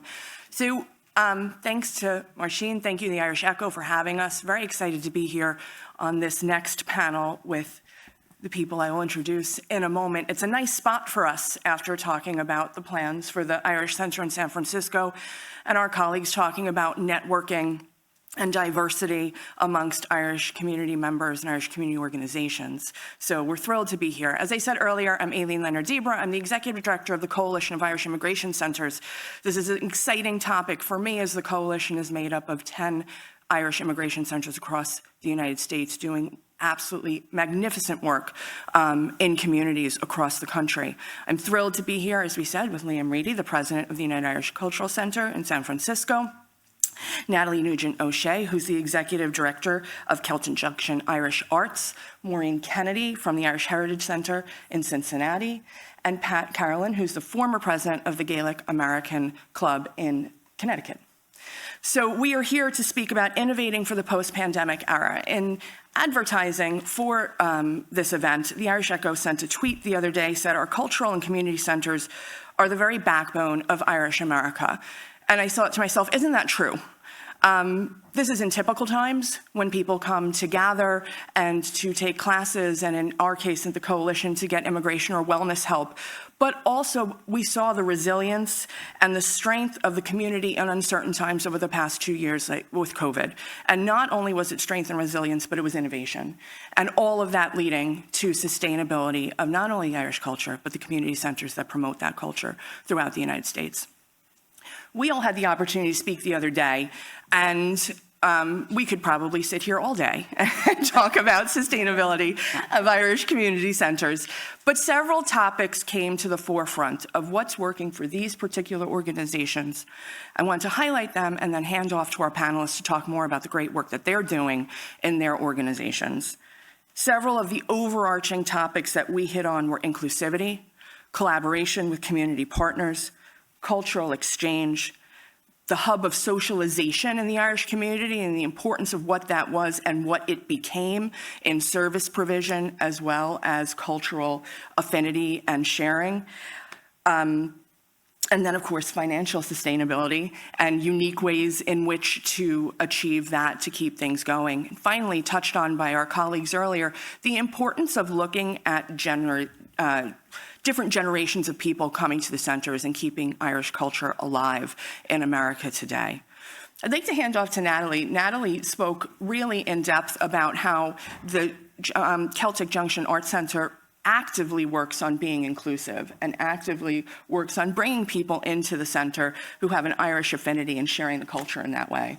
Well, there's a couple ways that happens. First of all is dynamic programming. If you don't have things that people can come and engage with and do and experience, they're not going to become enmeshed with what you're presenting. They're not going to become where this is now my home or my hub. So that excellence in programming comes from music, from dance, from things that people can actually come and do and try and experience. And in that process, what we found is so many of the people coming to do that have absolutely nothing to do with the Irish culture or immigration or background. Now, I myself, I'm kind of fourth, fifth generation.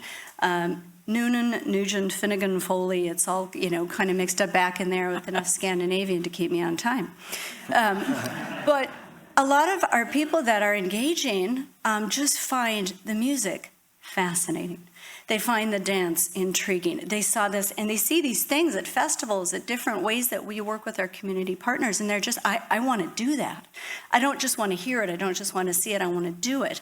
And those people coming to do those things are young people that are from our Hispanic community, or from the African American community, or Eastern Indian community. We actually have quite a few families that are now from the Eastern European areas, and they have no in-depth connection. It's incredibly important, I think, with the crisis of immigration that we're going through at the moment, which I know, Aileen could talk about ad nauseum. But what it's really doing, it's nearly energized the rest of the community to say, I might have an Irish background, but I didn't know this was actually as cool and as fascinating, as beautiful as it was. If you're from Croatia and you're coming to do this because this is so powerful and so moving, well, I'll reinvest back into the community. So we're doing that with activity, and then also with our social justice series. So we've had the very deep pleasure to work with Christy Keneally, who's sitting just out here, who will be honored today, and the African American Irish Diaspora Network, as well as I Am Irish, to really show that, what it means to be Irish has a much broader understanding now, and so many people don't understand that. They're just seeing the whitewashed everything. They're seeing that thin slicing of what they think Irish is. And so by having the activities, by having the education, we're actually completely blowing the minds of what a modern Ireland represented in America is at present. And that's the way forward, I think. At least that's part of what we're doing. But I know these guys right here are doing a lot of other amazing things too. To piggyback on what Natalie was saying, I know that everyone here, when we were talking, spoke about the importance now post-COVID of bringing people back into the center. And I know that you were speaking, Maureen, about having students come in and volunteers come in and doing projects at the Heritage Center, and how that continues not only the cultural exchange, but also continues to promote kind of being a center in the community. Yes, that's been very successful for us, and we not only bring in the universities but also the schools for the children, and we bring in lots of different things for all different ages. We're fortunate enough to have a 44,000 square foot building, so we have rooms for children, we have rooms for dance, for theater, for music. We have a pub, of course. We're building a kitchen right now, and we have a ballroom. And we have a big center for all types of arts. And we bring in a lot of acts from Ireland. But also during the pandemic, when things were, starting to open up a little bit, people were really wanting to do something. So we had drive-in concerts. So people would come in their cars, they would sit in their car, or they'd sit in front of their car, and we would bring in an act that would be distanced apart, and they would play music, and it was a really big success. And then on Sundays, we would bring in actual lunches, and we would have one man, perform for everybody. But the most important thing was to get people together and get them going. The older people were not going out, so we made phone calls to over hundreds of, senior citizens to bring them in, and that was always really successful. The children's room is a great room where the children can do arts and crafts and lots of things like that. And also, recently we brought in people who want to become American citizens, and we have meetings and we have actual things where they develop and become citizens in the center, which is really quite exciting. There's so many different things happening, and one of the great things has been networking with all our friends here, and also people who are not here today but are probably listening online. And to work together as a group has been tremendous help for us, for the Irish Heritage Center, and we continue to grow. So it's all very exciting for us. When speaking about bringing people in and bringing people together, when Pat and I were talking, similar to the Cultural Center, the Gaelic American Club was a 501c7, so a social club initially. Historically, such an important part of the Irish community, right? A place for gathering. Our friends over here spoke about having the pub before people after work would come and relax and whatnot. It's also a place, as we know, on the immigration side, too, is a place for seeking information and getting support, a safe space, the culturally competent space. And so, interestingly, the club started there, but it evolved, Pat, right, in other partnerships and whatnot. So it kind of demonstrates the importance of that history, and again, being a backbone in the community. Well, yes, it was the Center for Irish Immigrants. I'm first generation. My mother's Mayo, my father's Cavan, and it was the focal point of their social life as we grew up, and it continues to be that. For a lot of the Irish, even though immigration is not as critical a factor as it had been to, attract the Irish community. As somebody earlier said, I don't know which one of the panelists said it, but everybody wants to be Irish.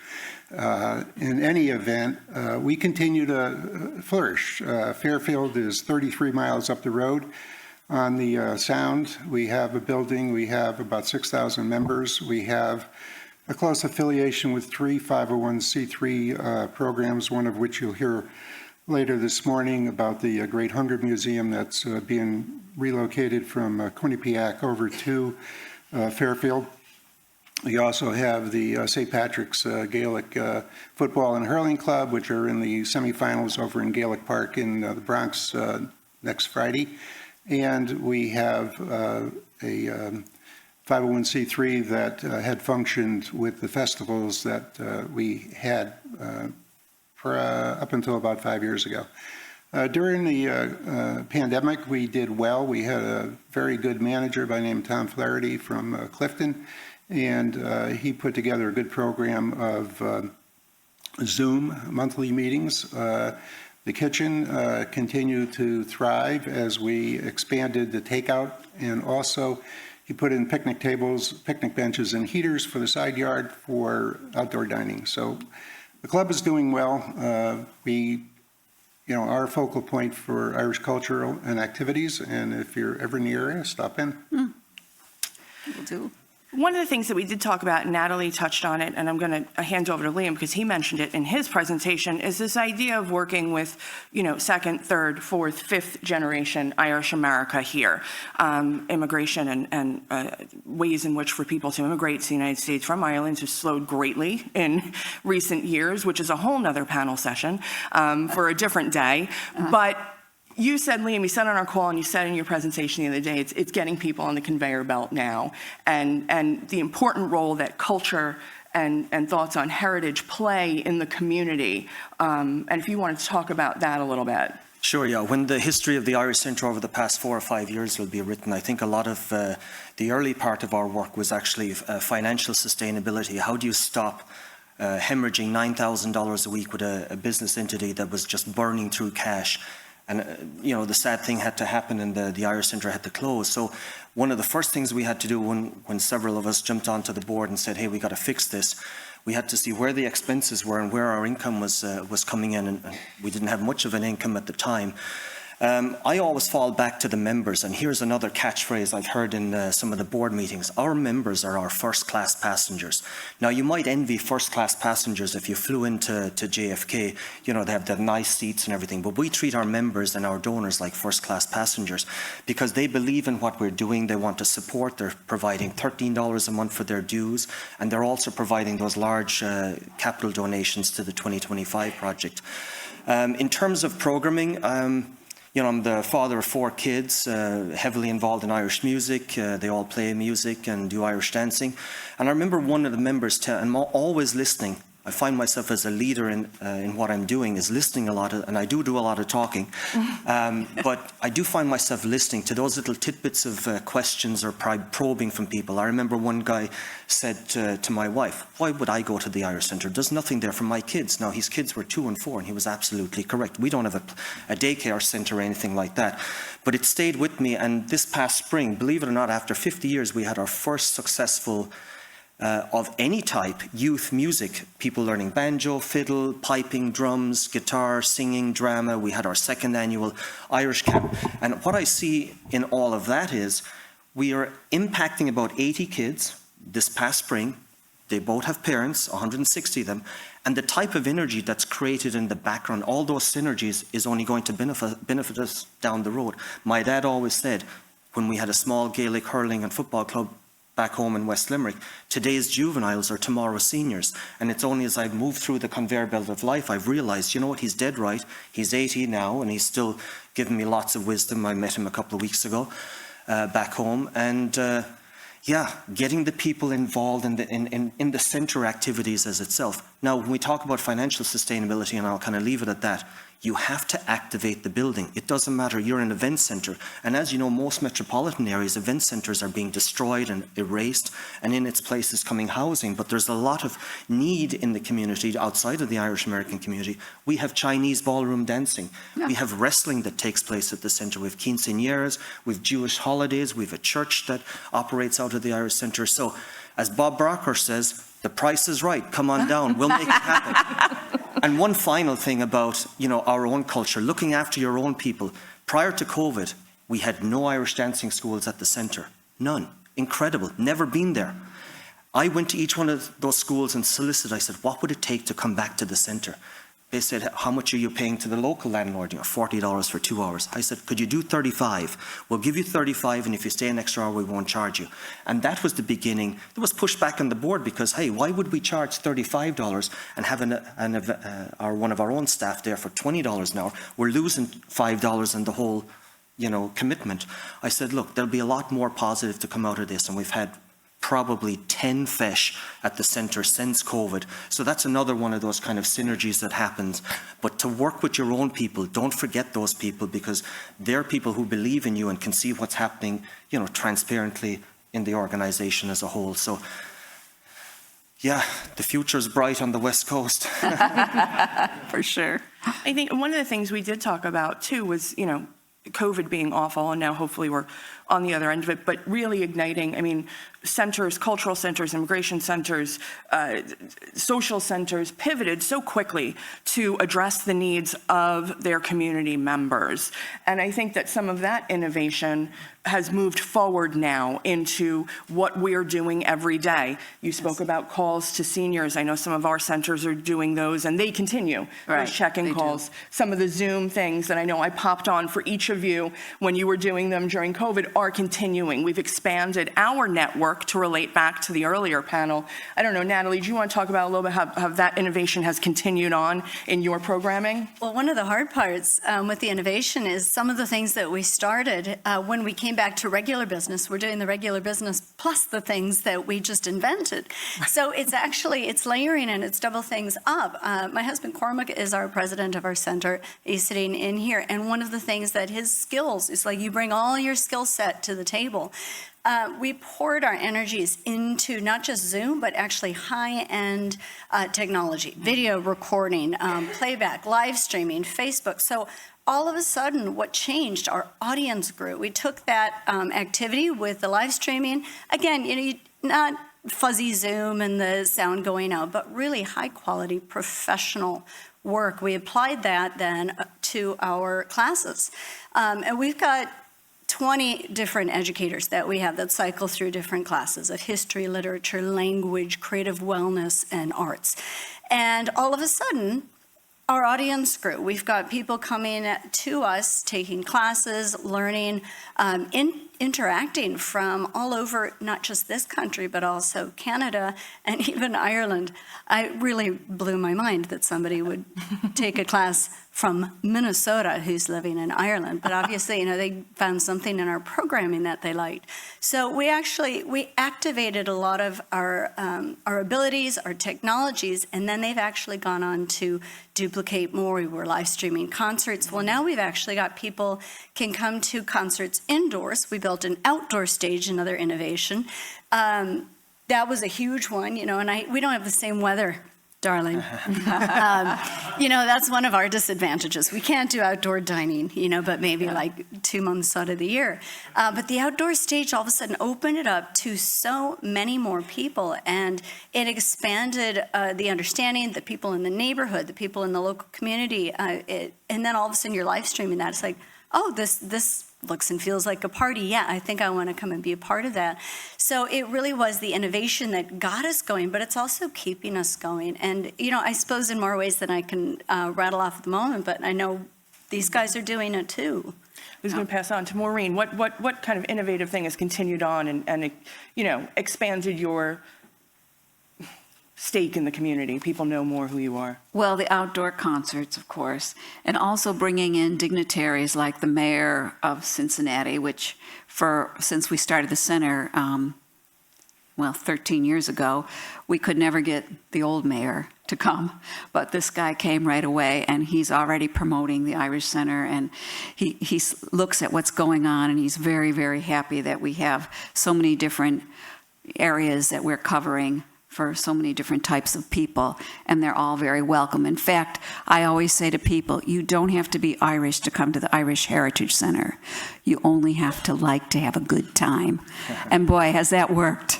It's really brought us in so many new people and people that have never even known that there was an Irish Heritage Center in Cincinnati, which we're working on now. So those things have all been very successful, and we continue to do that. What about you, Pat? Anything as far as just changes that you had to make? I know you touched on them at the beginning, but is there anything that you think is continuing to secure your spot as the backbone of the community there? Well, I don't know that we've been challenged in that we're the only team, I guess, left in town. As I grew up, every European nationality had their own club, and the only one that's succeeded to this point has been the Irish Club. I've always said that Irish organizations are pregnant with talent.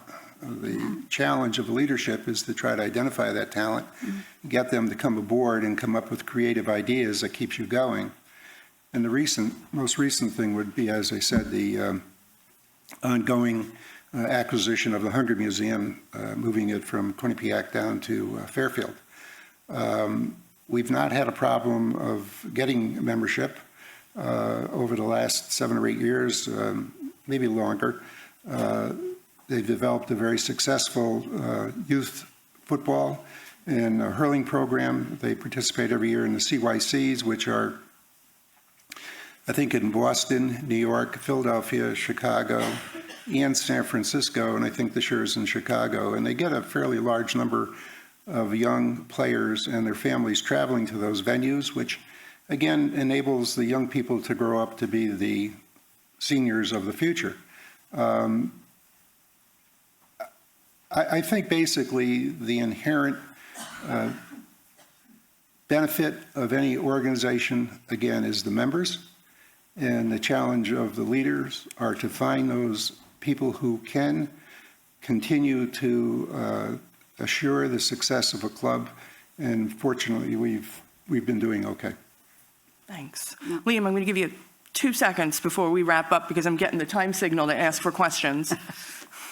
Just in terms of innovation, I suppose, looking back on it, the financial pressure early on, the first couple of years about the recovery and rescue of the Irish Centre, we've kind of moved back towards our core mission in programming, and that's focusing in on the Irish arts. And just in the last couple of weeks, I've received a proposal from a member of the community for a new drama club that would involve teenage drama productions and theatre productions that would come online in the spring of 2023. And alongside the summer camp that we had this year, we just had a proposal for an Irish film camp for next year. So, you know, there's appetite in the community. Everyone is under tremendous, duress in terms of competition for eyeballs and getting kids on the ground. But once you get them into the building and get them excited about what they're doing, whether it's learning the tin whistle or the banjo, I think you've snared somebody, a member for life, so to speak. Yeah. Another asset that we have is the association with the two universities, Fairfield and Sacred Heart, both of which have very strong Irish study programs, and Sacred Heart has its own campus over in Dingle. So we're fortunate from that aspect as well to keep up the cultural programs for the members. You know, years ago, we used to have to beg people to come to the Irish Centre to perform, mostly people from Ireland. And recently, we, get people call us and say, can we come to the Irish Heritage Centre? And it's so great because I'm in charge of getting all the talent into the center and making sure it's something that will be successful for everybody. But not only do the Irish come now to the center and want to perform or do different things at the center, have meetings, have weddings, have, all sorts of things happening, but we also have people from Scotland and from various areas in the United States, especially in Cincinnati, where there's a lot of German people, and we actually have a German-Irish room, which is our tea room, and we continue on doing that, so we're very fortunate with that. So as you can see, Irish centers are alive, well, vibrant, growing, ready to support the community. In examples in these 4 centers here, examples in the Irish Pastoral Center from Boston and the Ashland Irish Community Center and the New York Irish Center, who are all members of the coalition here in the audience. So they are the backbone, they've been the backbone, they will continue to be the backbone and continue to grow with the needs of the community. So I don't know if there is time for questions, Carla, or no, we're done. All right, thank you so much.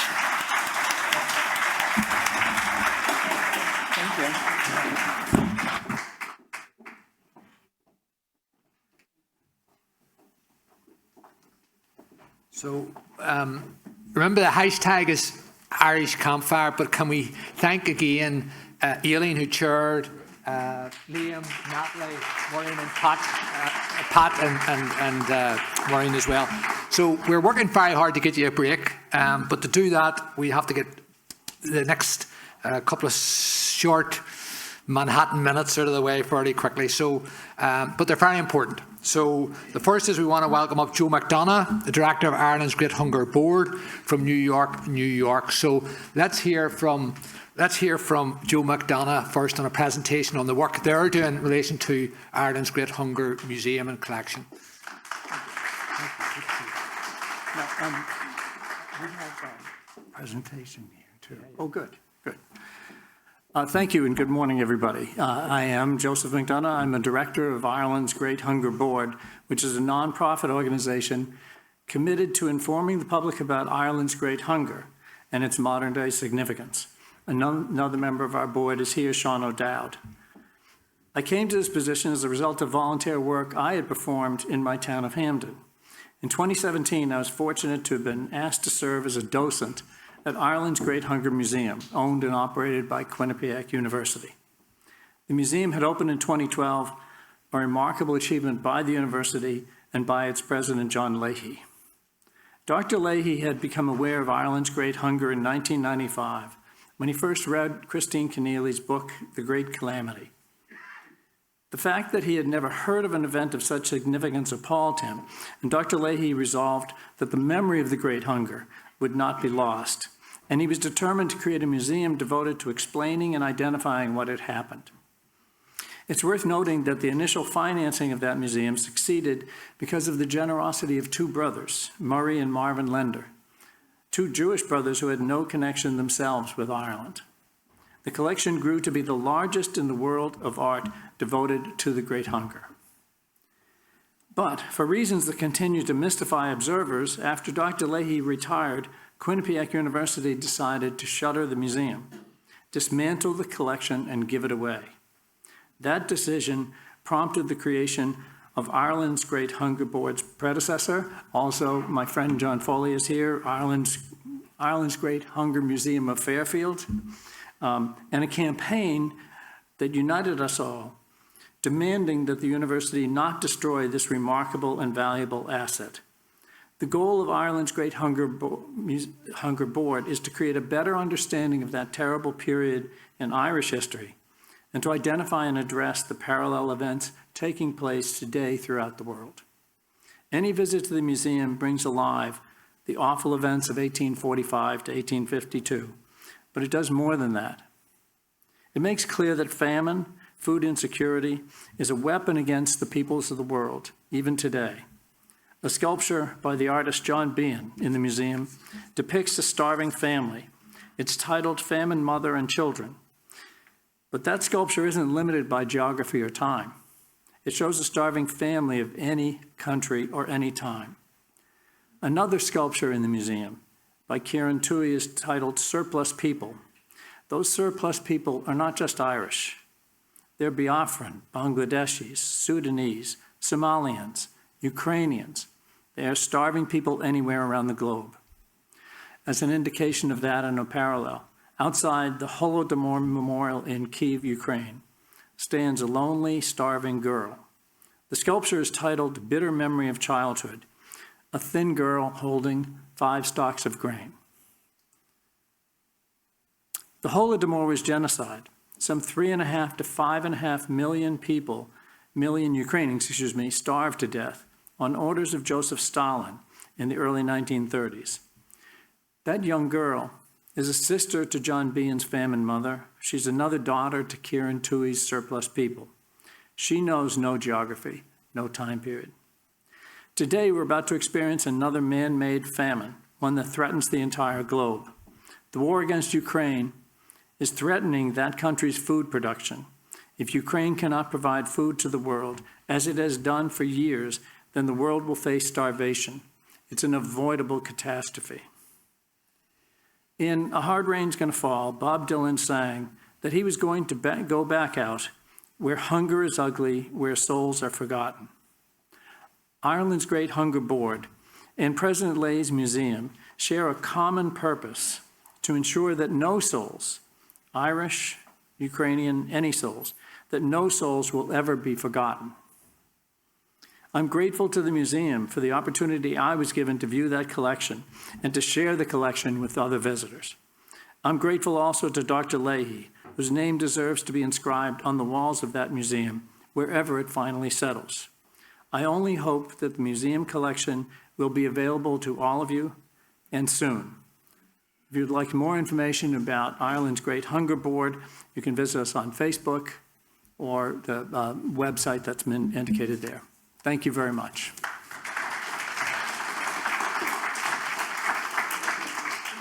Don't you go anywhere. Don't you go anywhere. So the integrity, the importance of the Great Hunger Museum, the Museum of Ireland's Great Hunger, is absolutely crucial to Irish America. So we really want to make sure that it does not remain behind closed doors as it is at the minute, which is absolutely criminal. So the work that Joe's doing is vital. Joe McDonald can't be with us for lunch, so we're going to present him with the first of the big Irish Campfire medals, Carroll medals, and he's not allowed to take it off now until he goes. So thank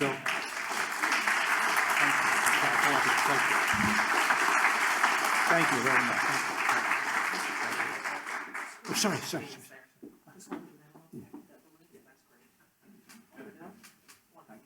Thank you, Joe. So a round of applause again for Joe McDonagh. Thank you. Natalie will be coming back up in 1 second, so she's ready to do that. But first, we have two short videos from two of our sponsors, and of course, we're delighted that Aer Lingus is supporting the Big Irish Campfire from the start. The first one locked down, which we did virtual only, and last year we had a smaller hybrid effort at the campfire. Aer Lingus has been tremendously supportive, and we're delighted that they're backing the Big Irish Campfire again this year, and keeping that air bridge open to Ireland is so vital. And it's fantastic to see so many Irish Americans now returning to Ireland after a break of 2.5 years. So we're going to see a short video in Aer Lingus. Then, of course, one of the great business institutions of the Irish in New York is the Padded Wagon Moving Company, another great sponsor of the Irish Campfire. And Eddie Downing, the CEO, isn't with us today, but we do have representatives from the Padded Wagon here. So let's see two short videos about Aer Lingus and the Padded Wagon, and Natalie then will come up and get ready to do her presentation. So thank you.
Gwiniúsla is Misha, Natalie Ihe is Stuart Harbay Celtic Junction Arts Centre in Minnesota.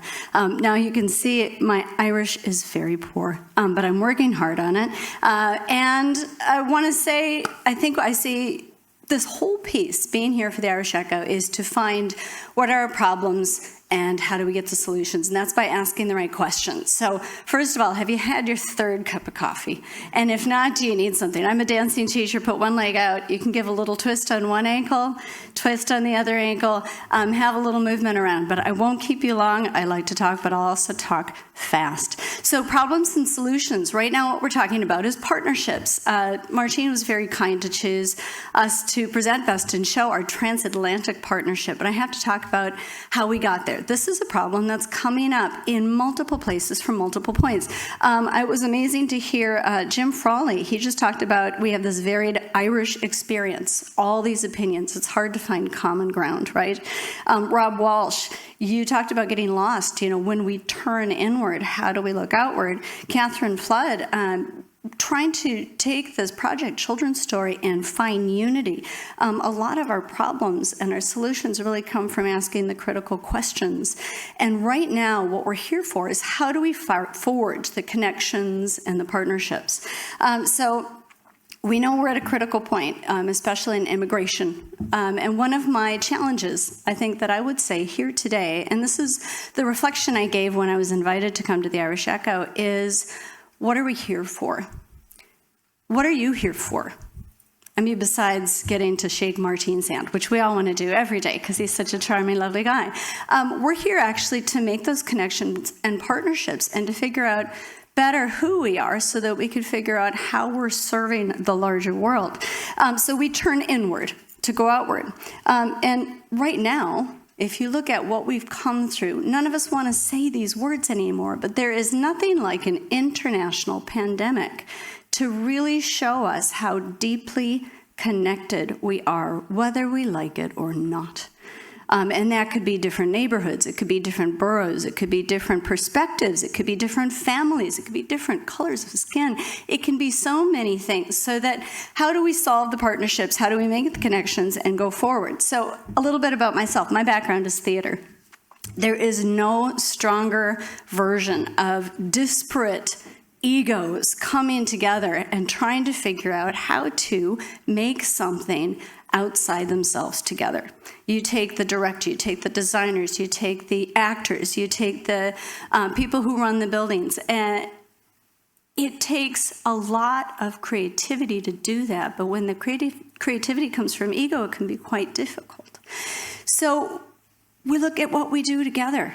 Look at the person you're sitting next to. There is a wealth of knowledge, and there is a wealth of information, a depth of experience that you are sitting with in this room. And I think our challenge is to actually look around and find that together. What we did is that with our own community. So we probably had no business starting an Irish Cultural Center. It was the craziest thing I think we've ever done. But what St. Paul, which is a very deeply Irish place, did is it had all these small factions. I mean, here I'm sitting in New York. You guys know about that, right? All these different perspectives, different identities, different small groups, and they had no common understanding. They had no common home. What we came in is we started to figure out what is our common ground, how can we work together, and how can we be stronger together as opposed to weak individually. And the first thing we started with was connecting. So we connected with the music schools, with the dance schools. Liam talked about the same kind of thing in San Francisco and tried to bring everybody together. We started at our Irish community level. We moved into our neighborhood level. We work with our food groups. We're, as you probably know, part of the Twin Cities. Minneapolis and St. Paul is the source of the George Floyd murder and riots. And this is something that we've had to look at very carefully. So we're working with the neighborhood to try and do rescue a food desert, trying to do food reckoning. We started looking at our value systems and who we are and who we want to be in the world. Moving on to national connections. That's how we're here. We work with NICA now. Of course, we work closely with our consulate. But when it came to international partnerships, it's something that by looking inwards, it came to us. We started to look at what are our values, our programs that we run.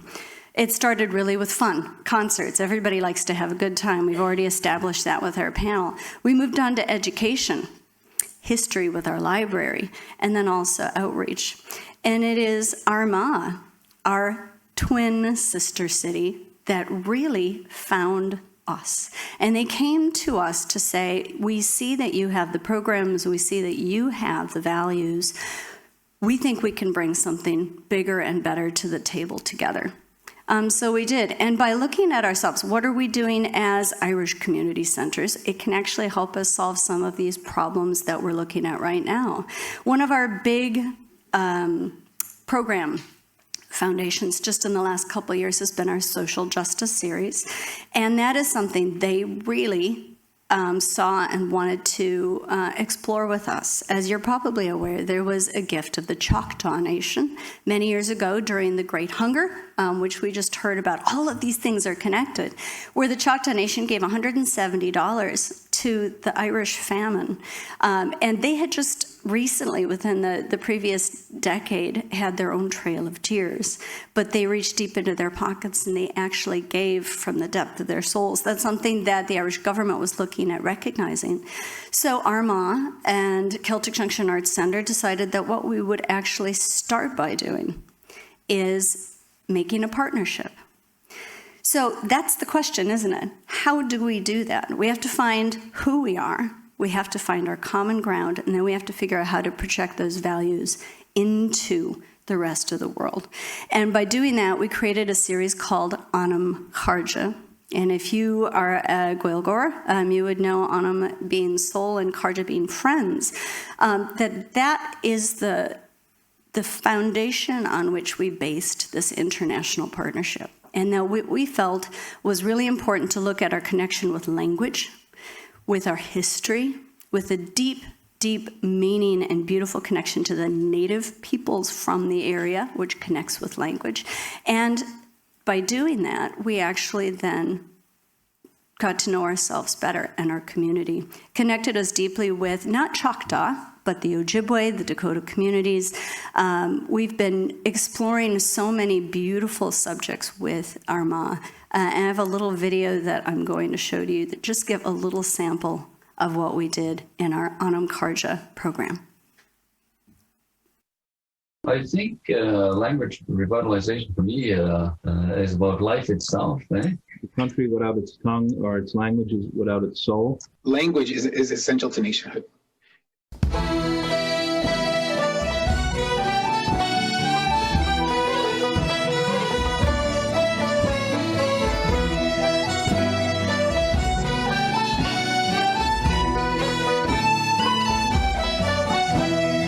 That was super duper big news, so if you guys didn't recognize the name, he was the president of Northern Ireland at the time they were going through the whole revolution, and he was here, he was adopted at this very reservation by our old-timers, and now we're hosting some of his descendants here in our community almost 100 years later, over 100 years later.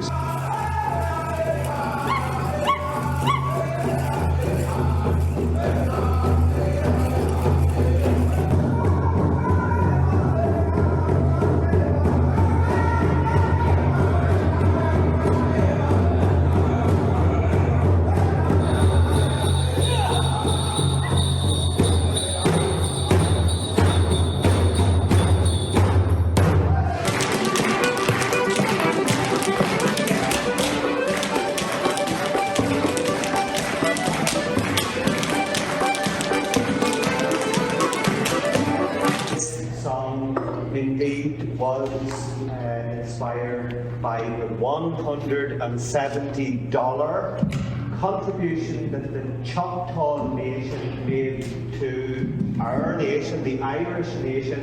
I heard it was Irish soldiers riding Choctaw from their lands, who spoke of the Irish hunger, Choctaw song to understand. And this song just about sums up the whole spirit and the whole feeling of the whole week, just making friends, and we'll meet again, hopefully. When first we met, complete or good strangers, we did not know we'd become good friends, but how soon we came to know each other, and now I know we will meet again.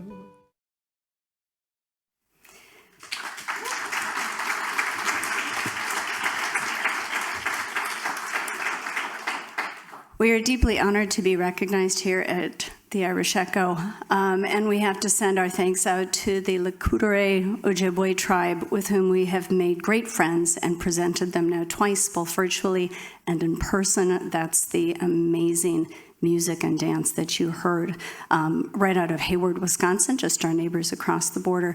Many thanks to Raymond O'Curon, who is now the director of Gael-Lin, and also Inahuaca, and all of the 7 people that came from Armagh to visit us and to do this program, dance and music and song and connection with our native peoples, to really think about our language, our land, who we are to ourselves, and who we want to be in the world. Thank you, everybody.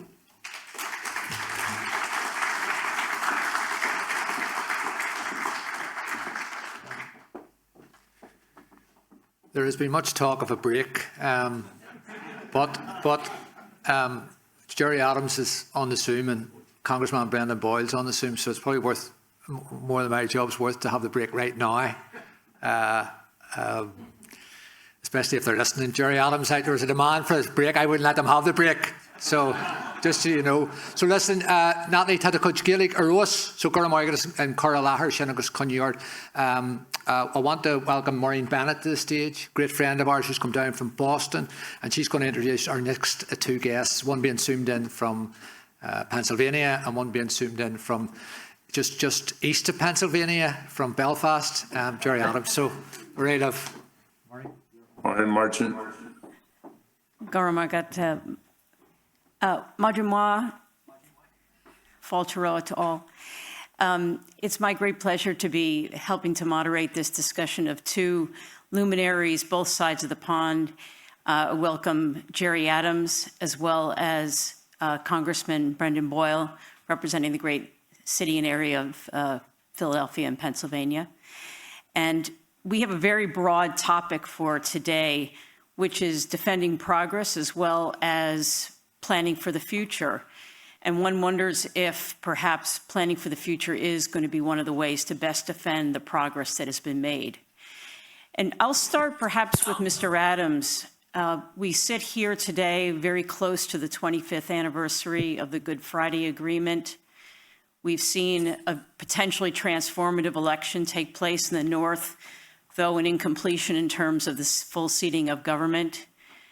We've seen a tremendous number of cultural and political and social changes across the entire island of Ireland. And of course, the world spins in other directions as well, and we've seen some of the special challenges that Brexit has wrought, the pandemic. And I guess with all of that as just a background, I wonder how you see priorities going forward. You think about the mapping of how to think of progressing the self-determination of the people of Ireland. What would be the ways in which you would view the initial priorities to bring that to fruition, as well as finishing unfinished business under the Good Friday Agreement itself? Well, Gordon Margaret, morning August, Did Brandon.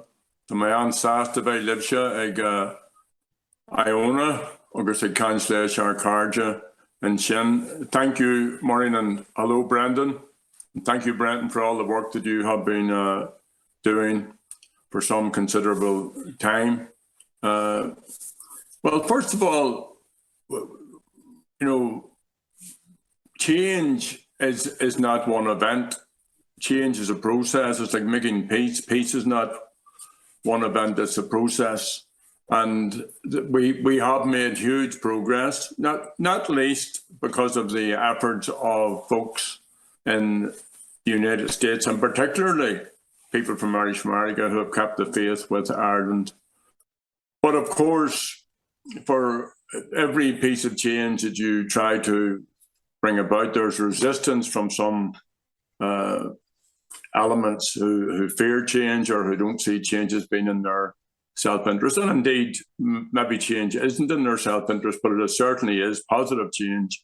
To bring in equality is in the self-interest of all of the people of the island of Ireland. So I think we can look back over the last 25 years and feel validated and vindicated, and particularly those who made the effort, who took the risks in the USA. I include President Clinton in that, and all the presidents since then.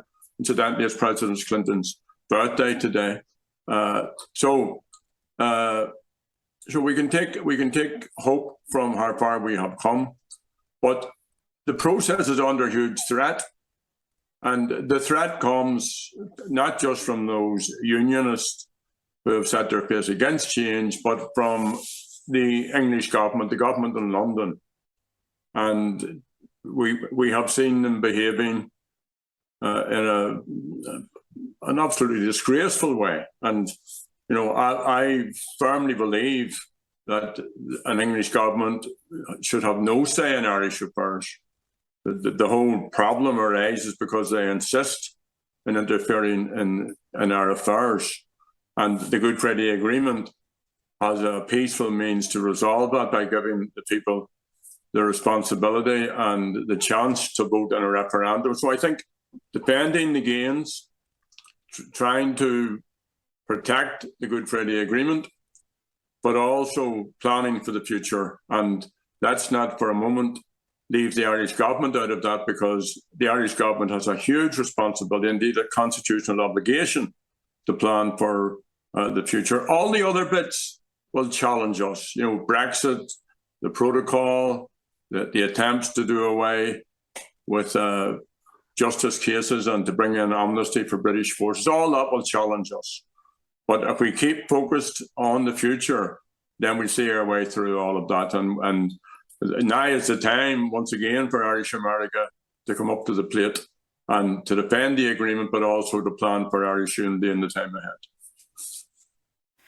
And Congressman Boyle, on the heels of those comments, certainly following in the tradition of Senator Mitchell and the various U.S. presidents and the people of the U.S. who have played a role in support and influence over the years, you, of course, have been one of the current leaders in the Congress, along with the other members of the caucus, including recently supporting the EU and U.S. joint adoption of the support for the Northern Ireland Protocol.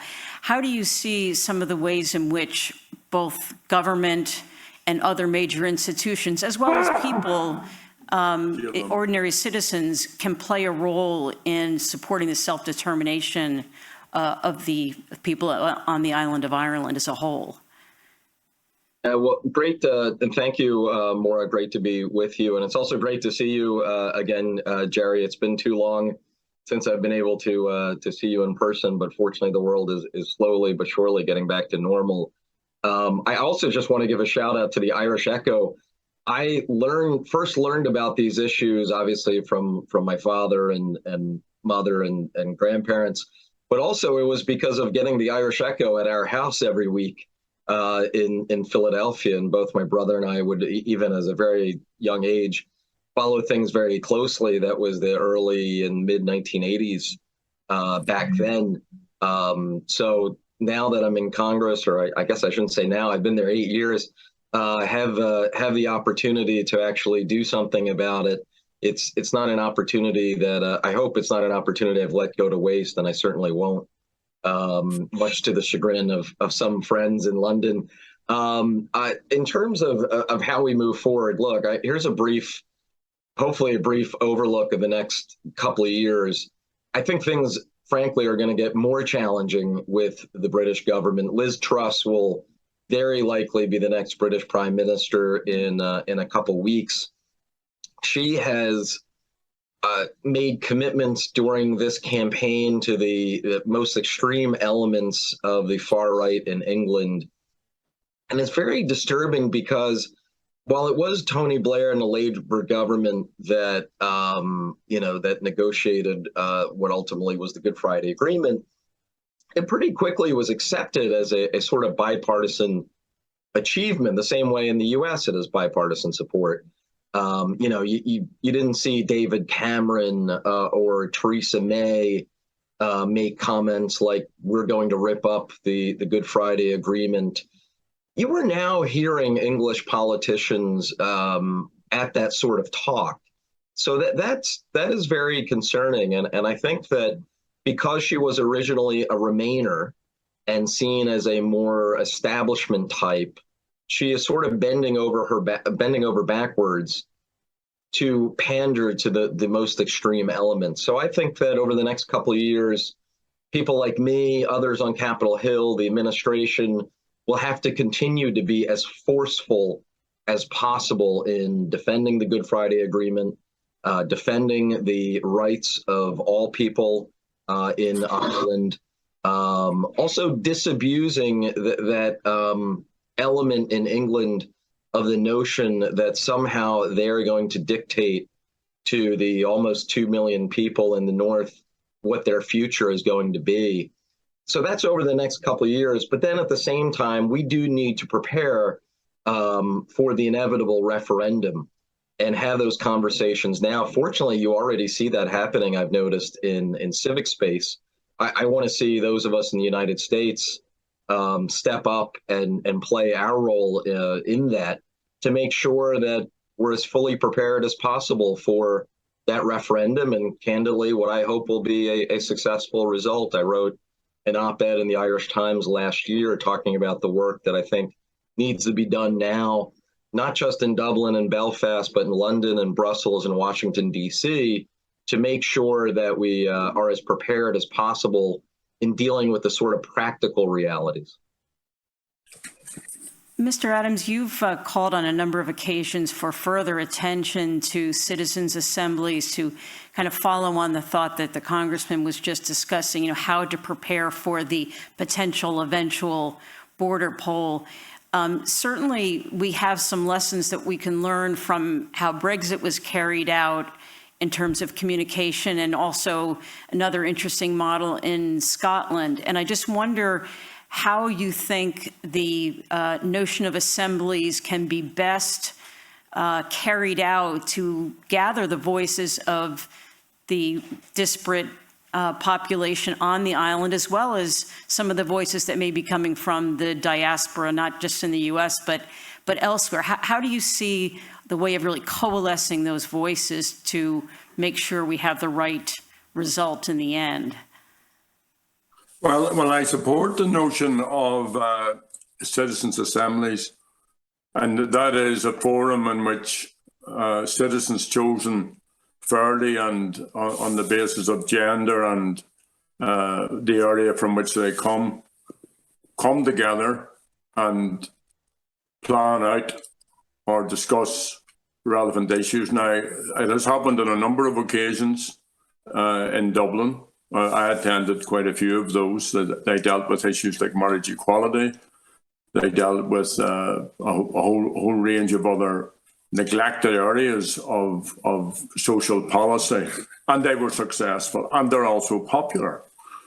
Now, the Irish government, at least the Taoiseach, and he will be out of that job quite soon, Micheál Martin, refuses to establish a citizens' assembly to discuss the future of the island, the plan. And I think that he's making a huge mistake by refusing to do that. But I think it is only a matter of time before that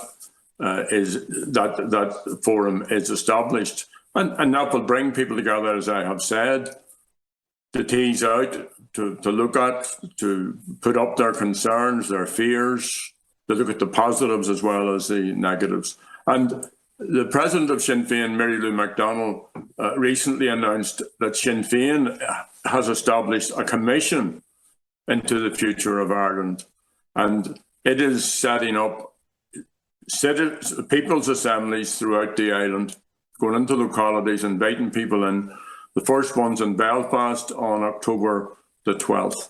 And the intention is that once this commission is up and running in Ireland, that we would invite our friends across the diaspora to make their submissions also, to make written submissions, to do it by Zoom, to find other ways of impacting and helping us say. So it's the problem is the lack of democracy. Brendan touched on some of the issues that London are taking decisions on, and they will not take decisions in the interest of the people of Ireland. They will take decisions based upon their own self interest, and that has to end. That's at the very crux, as I said in my opening remarks. That's the very crux of the problem here. So the Good Friday Agreement has given us, after decades of struggle, a peaceful way to bring about self-determination by these referendums. It would be absolutely ridiculous if we repeated the folly of Brexit by not preparing properly.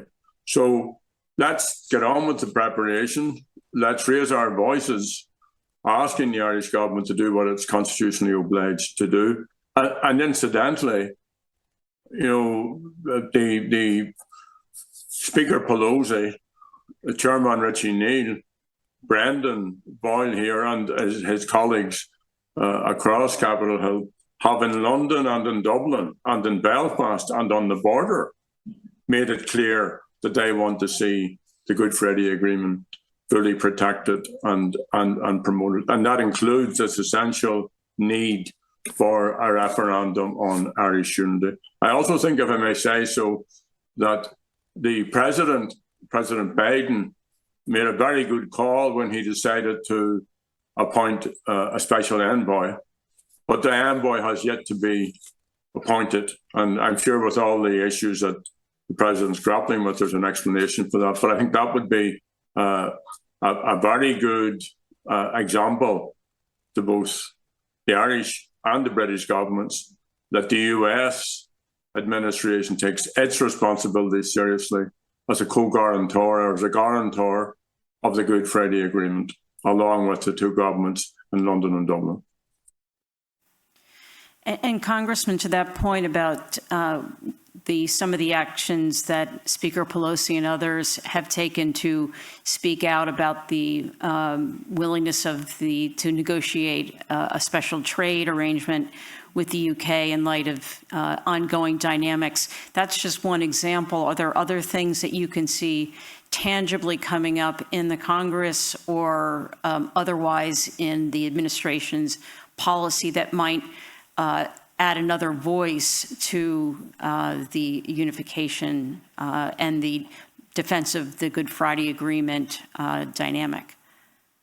Yeah, I was with Jerry referenced the trip that Nancy led a small group of us. I was with her on that trip and standing next to her as we physically walked from Derry into Donegal to show that there is an open, seamless border, and we wanted to protect that. We did it over objections in some quarters. That same trip, we went to 10 Downing Street and delivered a very clear message. We've been consistent now for 6 years, since June of 2016, that while it was the right of the people of the UK to decide whether they would be members of the European Union or not, they do not have the right to rip up the commitments made under the Good Friday Agreement. And certainly we would not pursue any US-UK free trade agreement on the heels of any British government violating the Good Friday Agreement. We've been very consistent in that for, as I mentioned, for now, over 6 years. And I don't see any change in that coming soon. So we'll continue to deliver that message clearly. I've been on BBC a number of times, also delivering that message whenever we've had envoys from the UK coming over here. I've delivered it, the Speaker has, and so has the administration. As we move forward, over the course of the next several years, I think also, bringing into that, kind of a larger conversation about, all right, what will trigger the inevitable referendum or border poll, and making sure there's no foot dragging in terms of that happening. Right now, I observe that I would say society in the North is roughly 40-40-20. It is the numbers are pretty even. The recent election results for the Assembly bear that out. And I'm very, personally interested in trying to show to the 20% who don't identify as strictly nationalist or unionist, they're disproportionately young people, maybe more secular. Some are interested in regaining their European identity. Some are maybe socially more liberal, even though they're from a unionist background. I want to show them that those of us in the United States who happen to be part of the diaspora, we're not your enemy. We're your friends. And we want to work with you. We want to make sure that you have a bright future as well. You have very much been forgotten for decades by the British government, and frankly used time and time again. So I think that's an important group that we in Irish America have to reach out to show that we are sincere and that we come in friendship and want to have a good relationship with you. And Mr. Adams, to that end, would you see as potential bridge building exercises more determined discussion about how healthcare would work, how education across borders would work upon unification, those sort of bread and butter issues that may not touch upon the sort of the older legacy sectarian notions, but ones that were perhaps highlighted a bit during the pandemic. Well, yes, it just makes sense. Up until the Good Friday Agreement, the two states, and Ireland is a very small island, faced away from each other. So there was no joined up health service, education service, welfare service, agriculture, all the other issues. The Good Friday Agreement ushered in an All-Ireland zone, and was, as Brendan has said, the border, it was seamless. It didn't exist in terms of all of the necessary all-island measures that were required. Now, obviously, much more could be done. The pandemic was a huge example of that. That there was cooperation across the island to put it right. It is very understandable when people come around to decisions about their future. They want, or at least some of them want, to know how that will affect them. Others of us want self-government, want self-determination, because we believe that we have the wit and the intelligence to rule ourselves better than anyone else. But some people mightn't be from that particular political persuasion. So if they have concerns about health service, and Sinn Féin believes in public services, we believe that citizens have rights. We want to see a citizen-centred, rights-based society. So in the modern era, to have rights, that is the right to a health service, that is the right to access to education, that is the right to a clean environment, and so on and so on. So all of those issues should be debated out. And incidentally, in civic society, that debate's ongoing. Féile an Phobal is the biggest community festival in Ireland, had 70 debates and discussions. About 30 of them were all about these issues, about the future, about unity, and so on. Those folks that Brendan quite rightly exemplified as perhaps being seeing themselves as European, that issue will be resolved. The European Union have made it clear that if people in the north vote for Irish unity, the entire island will go immediately into the European Union. That also will deal with the Brexit complications. That also will deal with the protocol complications. So, and all of this, it comes back again and again and again. If you have a small island population of about 6 million people, clearly by cooperating together, by developing harmonious ways to work together, by bringing in policies and protocols that suit the particular needs of the people of the island, that will benefit everyone. And you know, I'm an Irish Republican, so my credo is the proclamation which sets out the broad principles of the Republic. And that's the type of society I want to see, as I said previously, where men and women are treated as citizens and where society is built around their needs. If you have a child with a disability, that child should have exactly the same rights and entitlements as anyone else. And that's the type of future we need to be building. Those folks who are unionist, the ones that are politically and ideologically committed to the union, okay, fair enough. You mightn't change their minds, but all of the unionist parties, bar one, have all committed themselves to the Good Friday Agreement. Some of them did it reluctantly and so on. So we would expect, therefore, that they would accept the outcome of a referendum in the same way as I will accept the outcome of a referendum. But leaving aside the politically committed, there are numerous people who are culturally unionists who are looking for a home, who are looking for a better future, who don't like Brexit, who don't like Boris Johnson, who are concerned about who the next Prime Minister in England is going to be and what they're going to come up with, who are concerned about the far right type of Little Englander mentality that now permeates through Downing Street. And all of those people can be persuaded on all of these issues, and not least because we have enjoyed the last 25 years. I know there have been exceptions, and it's regrettable that people have died, but you know, what we have enjoyed by dint of the will of the people is a peace process which has endured, and we want that to continue. Great.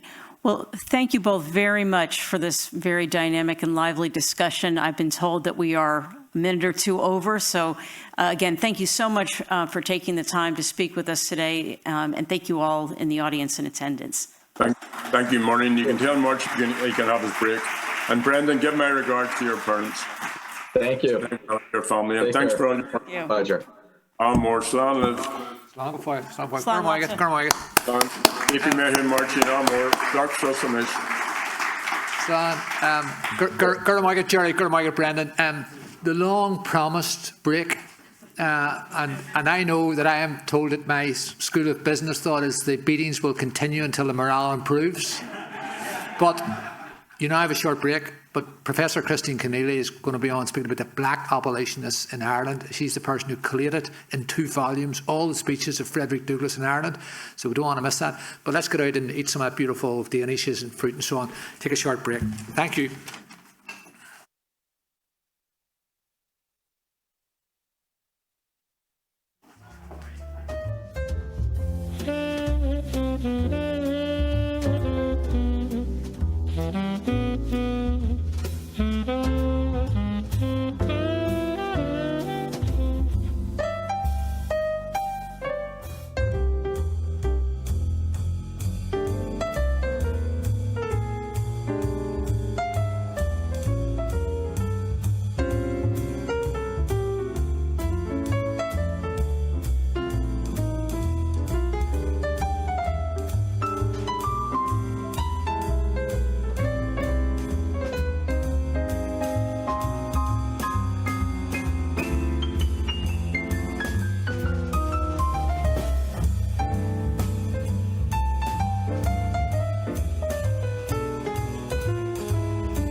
Okay, hello, thank you all. Thank you, Marcin, Conla, Irish Echo, Iona College. I'm Christine Keneally. I am a historian, 19th century Ireland historian. My original research was on the period known as the Great Hunger, which most of you are familiar with. And for about 20 years now, I've been moving to look at abolition in Ireland. And it was through my work on the Great Hunger that I came to know of the great Frederick Douglass. So I'm sure you've all heard of Frederick Douglass, yes? Absolutely, and his time in Ireland. So when I began my research, very few people seemed to know about it, but now more people are aware of him. But as I researched Frederick, I came to see that he was not the only black abolitionist who came from Ireland, who came from America to Ireland. I've identified about 30 of them who visited Ireland between 1790 and 1860. So I have, I think, 4 minutes left to just talk about some of them, just to give you an idea of how remarkable they are. And I see if this technology works. Yes, so there's Frederick Douglass. That's some of my work. The statue you see is actually at my university, Quinnipiac University, and it depicts Frederick Douglass as a 27-year-old man. That's the age he was when he travelled to Ireland, essentially as an exile from the law. He'd run away from enslavement and he was in danger of being captured. So he was persuaded to come to Europe. He arrived in Liverpool, and after a day in Liverpool, he travelled to Ireland. He came to Ireland for 4 days. He was made to feel so welcome, he stayed for 4 months. And he described his time in Ireland as being transformative. And for the first time in his life, he wrote, he felt an equal to other people. So for him, it was a very, very important experience. So the statue depicts him. He's wearing the cloak of Daniel O'Connell. His outstretched right hand is modelled on President Obama's right hand. And in his left hand, he's clutching his narrative, the book he wrote about his early life, which if you haven't read it, I recommend it to you. So I'm not going to talk about Frederick anymore, just to give you a sense of some of the other black abolitionists. This is Equiano, who you may have heard of, one of the first black abolitionists came to Ireland. He came in the 1790s, and he was hosted by the United Irishmen, the men and women who led the rebellion of 1798. And he was a great human rights activist, and he very much was aligned with their politics, so much so that when he returned to England, he literally had to disappear from sight. He went underground. He wrote his narrative. It was published. It was a bestseller. And he wrote about coming to Ireland. And if any of you have a Belfast connection, you'll be very heartened that he wrote he was particularly welcomed in Belfast. And that experience remained with Equiano. He's commemorated in England, but he is not commemorated in Ireland. My next black abolitionist, and this might be of interest to Natalie, is actually an actor, Ira Aldridge. Any of you heard of Ira Aldridge? Born in New York, 1807. Before he was even 20 years old, he'd faced so much prejudice, he decided he had to leave America. He wanted a career on the stage as a Shakespearean actor. So he managed to get to Liverpool, got to London, and he performed. And within a few years, he was performing in Ireland. And he loved Ireland so much, he actually lived in Ireland for a number of years in the 1830s. The first place he performed in Ireland was, of course, Belfast. The year later, he performed in Dublin. 1837, he was performing in Castlebar, in Tuam, tiny little towns in the west of Ireland.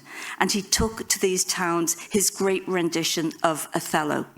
After 1852, he decided to take his stage performances to Europe, and there he was honoured by every statesman, every politician, every monarch within Europe.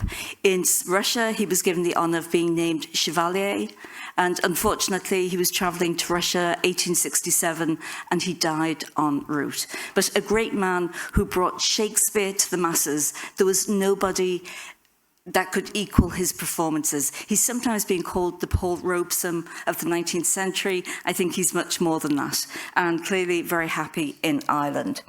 And then my final black abolitionist is a woman, Sarah Parker Remond. Her family were abolitionists. She was a free black woman, and she was feisty. She was brilliant. As a young woman, she attended the Boston Theatre.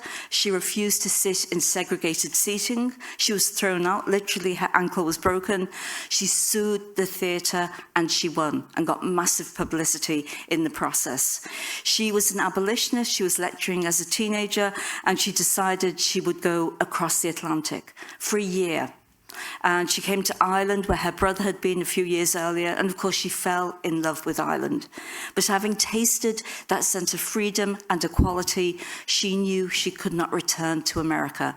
So she stayed, speaking about the need for equality in America, and in particular on behalf of enslaved women. So she's a very powerful advocate. She decided she would go to university. She's probably the first black woman to actually get a degree in an English university. And then she decided she would emigrate to Italy, where she trained to be a doctor. And she was a doctor in Italy, and then, always doing the unexpected, at the age of 50, she married a much younger Italian man. And she was quite a woman. Into her older age, Frederick Douglass visited, and he wrote so beautifully about being with old friends again. So a remarkable woman. And I'm just going to finish with Frederick Douglass, and I think it's very appropriate in terms of what Jerry was saying before, and in terms of, for me, feeling at times democracy, women's rights, and so much is currently under threat. So I'm good. If I could finish by quoting my great friend Frederick Douglass, who actually stole this phrase from Daniel O'Connell, but he made it his own, so that's okay. And he realized that nothing would change without a struggle. And so he said to an audience in Dublin, the 29th of September, 1845, agitate, agitate, agitate. Thank you.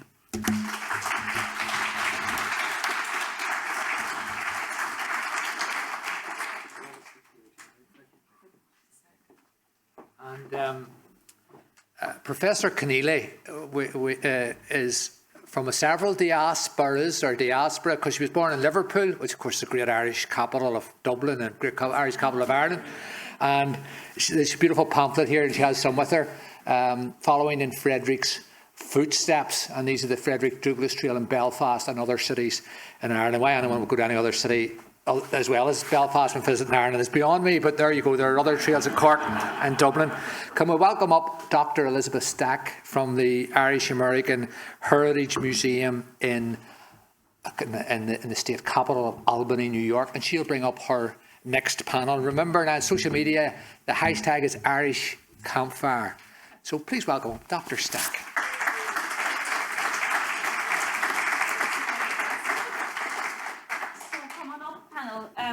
We have today in the room with us Sonny Hereford, who is the organiser of the Huntsville St. Patrick's Day Parade, and we have Christian Bolden, who's a board member of the African American Irish Diaspora Network, Conor Martinez, who's Chief of Staff for Mayor Eric Adams' Community Affairs Unit, and Teresa Tobin, who's the Chief of Interagency Operations in NYPD.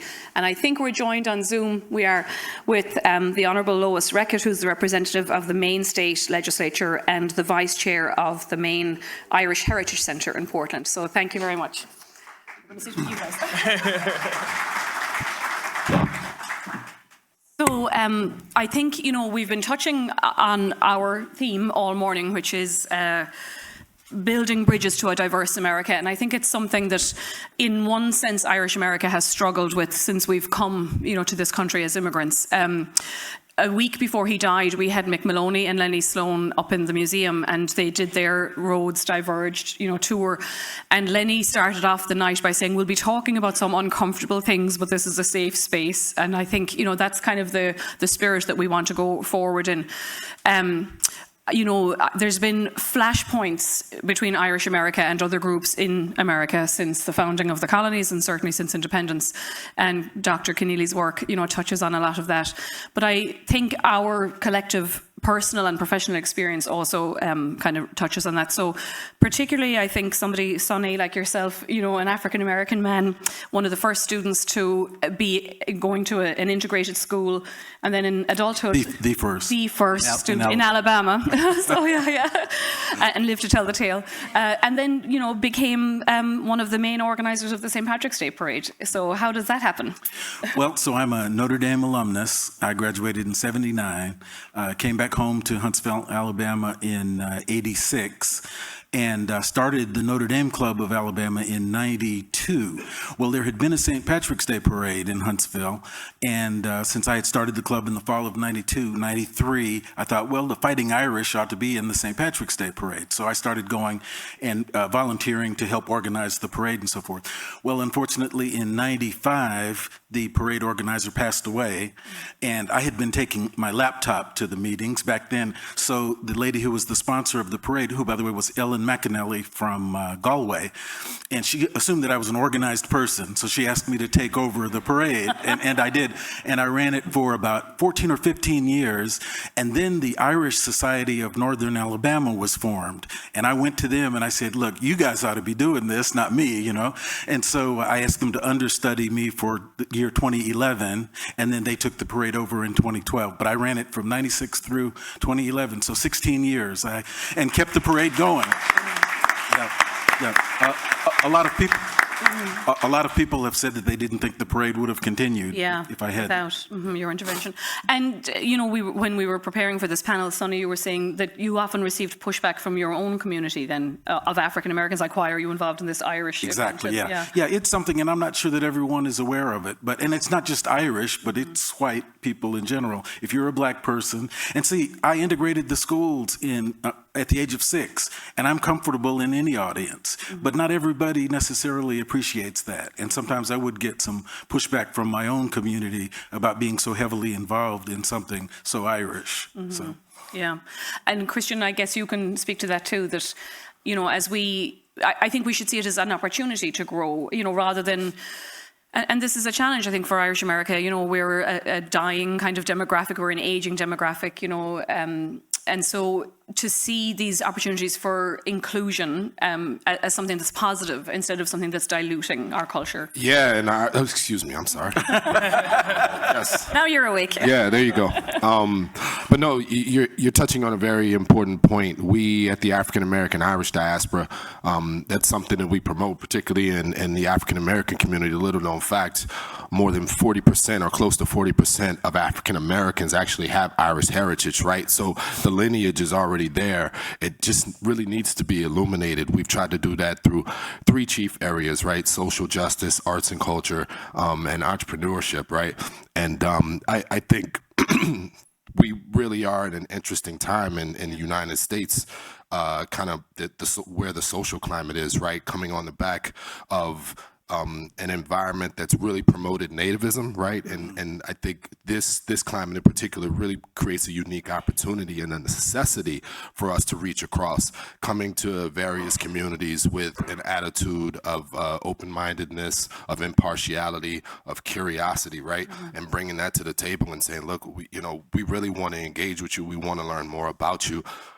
What can we do to facilitate your effort for enfranchisement, right? And that's what we're looking to do, and we're looking to connect with anyone. But of course, for us, being a conduit to the African American community and harnessing the spirit of Frederick Douglass is something that we're really excited about. So yeah, I think we're in a good space right now to really navigate exactly what you're talking about. Yeah, and I think it's happening in popular culture. We saw the pushback with Morgan Bullock when she, kind of went viral on TikTok for Irish dancing, and people pushed back against that, and then Riverdance gave her a job. So, we're learning.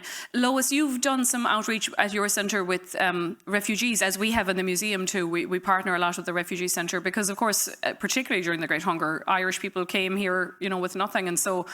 Can you speak a little bit about that, and also your outreach to the LGBTQ community?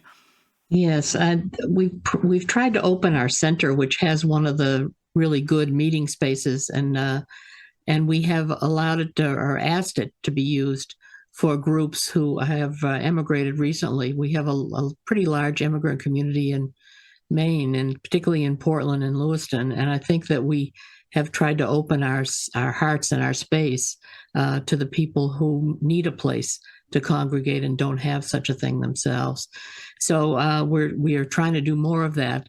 The thing about the LGBTQ community is interesting for me because I'm a member of that community, but we have we're starting to think about the integration of the two parades, the St. Patrick's Day parade, to try to encourage and people from the LGBTQ community to identify and march in the St. Patrick's Day parade and vice versa.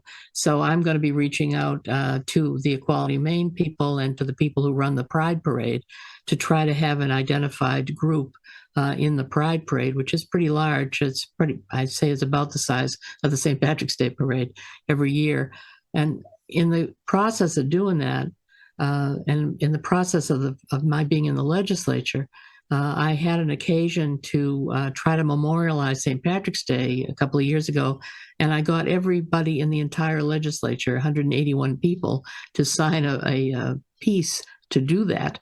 And that sort of started the impetus that we've now started an Irish caucus in the Maine state legislature. And there are already close to 35 people identified with that group. And so we're hoping to do some more activities there as well as the Scotch Irish, who came to Portland even earlier than the traditional Irish. And it's been interesting because I myself am Scotch Irish, but I never thought of myself that way until I tried to help those people who were identifying in that manner to get some recognition as well. So we're trying to be as inclusive as possible. It's an interesting difficulty sometimes. We're in a very, very white state, although our immigrant communities are helping us with that problem. But I think that it'll be interesting to see what happens. It's very likely we may have the first African-American woman Speaker of the House in Maine next year. If that happens, it'll be interesting to see if we can make some more moves in that direction. And Connor, you have a mixed background too when we were talking, and I just happened to talk to a few people at the break, and we were saying in some ways Ireland has moved on a little bit ahead of America. Like the Staten Island Parade don't allow LGBTQ. We've done a lot of work with Brendan Fay in our museum on different aspects. And so, from the mayor's point of view, what's going on in New York, and we'll talk with you, Teresa, about that, because the Irish demographic, we used to, run civil servants and all of those kind of public jobs, and that demographic is changing. And so in tough times, as we've had these riots and the Black Lives Matter movement and stuff, how are you negotiating that tension? Yeah, well, first of all, I wanted to thank the Irish Echo for bringing us all here. This is a great event, great day. I've learned so much. But as far as the city's concerned, I think there's a lot of work that can still be done as far as bringing different communities together, whether it's Irish or, in New York City, we have dozens and dozens of different communities that we have to do outreach to and make sure that we're serving everyone equally. And so, the LGBTQ community on Staten Island, when it comes to the Pride Parade, that's a very contentious issue that happens year after year. But like you said, the civil service, and I'll let, the chief take it from the police department point of view, but the city's changed over time.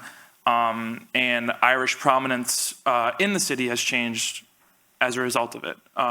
My family was involved in politics, still involved in politics, but it's different and it's changed, and that's okay, and that's good because the city changes, and the people who serve the city should reflect that. Yeah. But I think one thing that is really remarkable is how the lasting impact of the Irish culture in those different services. So, in NYPD, whether it's of the bagpipe, I forget the name right now, is escaping me embarrassingly, but whether it's NYP, FDNY. Yeah, pipes and drums. Yeah, exactly. And those are there regardless of, the funeral, regardless of the background, regardless of the culture and society, not society, but regardless of the culture of the person who passed. And I think that is really remarkable. The brotherhood, the family aspect, my upbringing was very much family focused, and my Irish side, both sides, but my Irish side was very large and very family centered. And I think that is Irish culture in a lot of ways, communal. Yeah. And it's good to see that that is going to have a lasting impact. Now, who knows if they have less and less bagpipe players, we'll see. But, as of now, it seems like that is having a lasting impact, which is really beautiful, I think, as far as Irish culture having a lasting impact on the city. Yeah. And so, Teresa, talk to us about that, how NYPD is changing. And Sure. Well, to Connor's point, the NYPD is now a minority-majority department. For myself, I'm one of 5, and 4 out of the 5 of us followed my father's footsteps into law enforcement. He forgave my sister because she married one. But I think that's part of the legacy of the Irish and the police department. I think being a member of any civil service, and I think public service is extremely important to Irish Americans, and I think that's something they brought over with my grandmother really focused on education and public service. But I think with the NYPD now, that legacy is not as prominent. Every generation wants to do better than the generation before.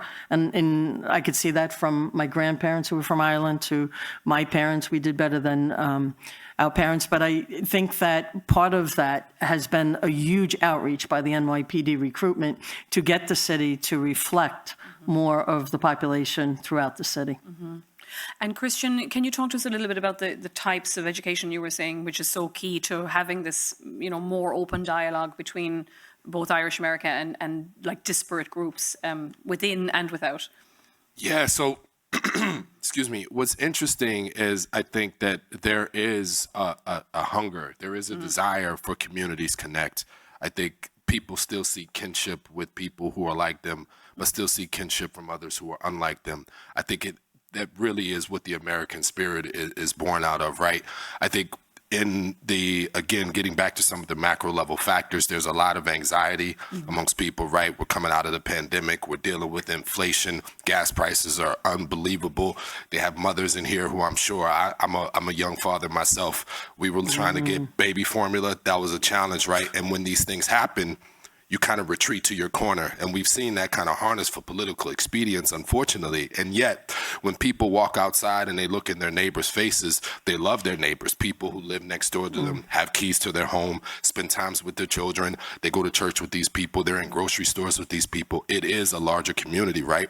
So I think, again, getting back to kind of what we're saying in terms of that educational piece, the environment is ripe for just what we're talking about, right?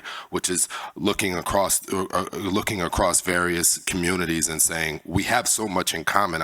Earlier you were talking about the fiddle and the banjo, much like my friend here, Sonny. I'm a son of the South as well. I'm from New Orleans, Louisiana. So if anybody understands those instruments, it's me, right? But you may not understand that on the surface because, of course, the color of my skin may not necessarily lend itself to that. But again, there's so many commonalities that we have that I think we can, when we start to have dialogue, when we start to have conversation, when we come to the table with that open mind, that open heart, and that curiosity about what exactly we do have in common, so many elements socially and otherwise are there. I just think we have to be very mindful about not conveniently reducing ourselves to hanging on to that pole and doing what we do. And again, so many people are dealing with so many things, and we're fortunate in this room to be able to come somewhere like this and talk about these things. But when we leave here, we definitely have to be committed to to addressing these sorts of challenges. Yeah. And Sonny, like you did that on the ground for decades with this parade, that I'm sure sometimes difficult to get people, to agree to march, or different groups wanting to maybe take over. One of the things the Irish do very well is argue amongst ourselves too. So there's a lot of power struggles. So our parade started in '78, and before I was involved with it, and it became famous because it was the smallest parade in the country. We had 18 marchers, and no vehicles, 18 marchers, and I have a picture that only has 17 people because one of them had to sneak away from work and didn't want to be in the picture. But because it became famous, it actually grew very rapidly. Yeah. And most recently, we have a mile-and-a-half course for the route for the parade. And I can tell you, we stage in a large parking lot. And when the first entry leaves and goes out, they return before the last entry has left. So our parade is over a mile-and-a-half long. So no, we don't have any trouble anymore. And and very good diversity in our parade. Yeah. Yep. Well, and Lois, we saw earlier on with Natalie's work in Minnesota too. We do learn so much from each other, and it just enriches it to be exposed. And as Christian said, like the similarity, I suppose in one way the Irish is an indigenous, kind of culture. We have very kind of sacred music and dance, which would be very similar to African music and dance, and how are you finding in Maine with allowing, these refugees from other countries and cultures to use your space, that they're bringing something to the table? Yeah, absolutely. And, it's interesting because when our center is the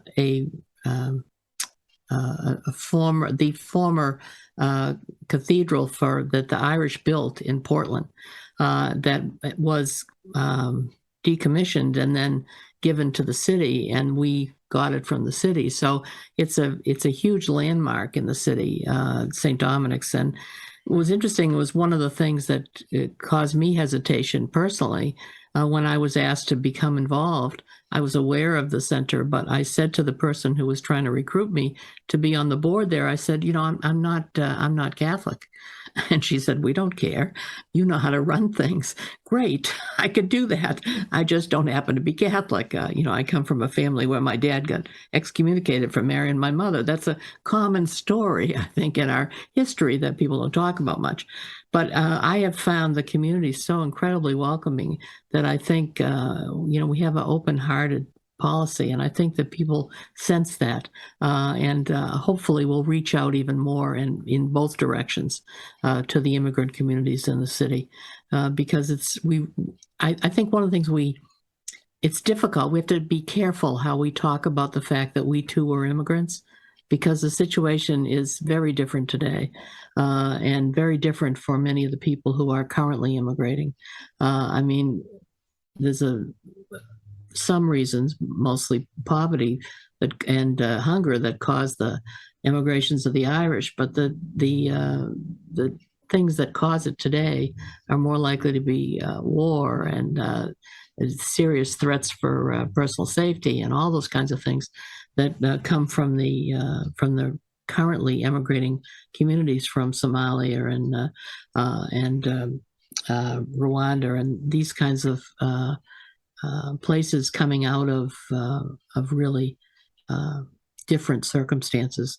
And I think it's be very healthy for both sides of those discussions to understand and appreciate the differences, but the similarities between our experiences.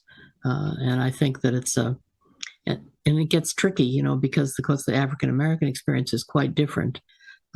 Because the impetus for arrival was not, gee, I need to go somewhere or I want to go somewhere. It was, people being wrenched out of their lives and taken here. So it's so complex that I think it could put a whole course together to try to understand the various parts of the immigration history. Conor, I know, I'm not putting you on the spot, but politically or diplomatically, there are some Irish Americans embrace the whole white slavery myth, and we work hard at the museum and other centres do too, I know too. What Lois just said, coming as an enslaved person is not the same thing as indentured servitude. And, so how politically or diplomatically, do you think, particularly for New York, I suppose, with so many different groups, how is that playing out in modern communities? Well, that's an interesting question. No. So I think the best answer is, and this has to do with a lot of that goes on. I think people try to mystify or glorify or romanticize their past to make their present more glorified, and that not glorified, but coming from trying to compare yourself to something and see where you are now. You're trying to show the rise and and things like that. So I think just being truthful and honest but respectful is always how you should go about those issues and talk about those different positions. And, education is the key, which is a great part of what the museum does, and educational facilities, systems throughout the country and throughout the world to make sure that we're shining light on the inaccuracies of what we've been told and what our grandparents told our parents, and then how that kind of trickles down and that becomes law. Those oral histories become law in a lot of ways.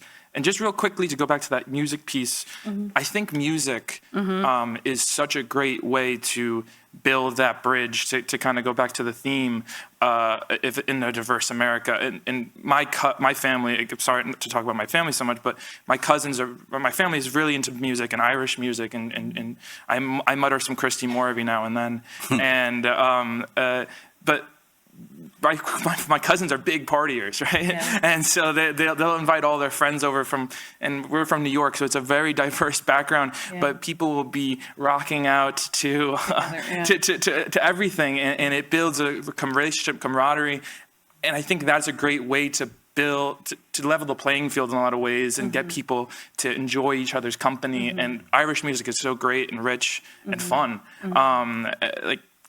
Not to go back again, I'm sorry, but someone said there was a pub, like anywhere you go across the world. Yeah. And one of my favorite Irish songs is about that, how like wherever you go around find an Irish pub.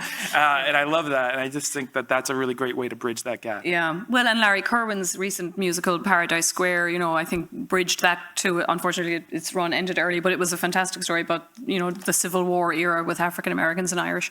And so Teresa, sum up for us our where Irish America is today and how we can help bridge these gaps and have more diversity and inclusion.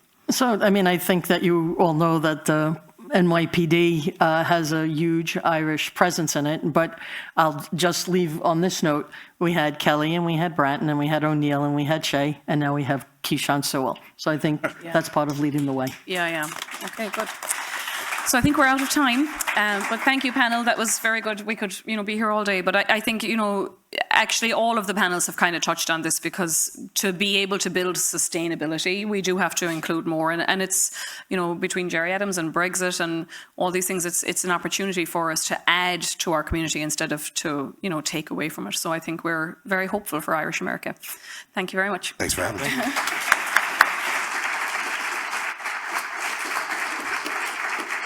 I need to pee so bad. I'm gonna die. Yeah, sure. So, I knew if we put a Curry woman in charge, she would bring it in on time. So let that be awarded to everyone else. Can we thank again Dr. Elizabeth Stack, our friend Sonny Hereford, Lewis Galgay Rackett, who had a little health issue and wasn't able to join us. She wanted to be here. Christian Bolden, of course, Conor Martinez, and Chief Tobin.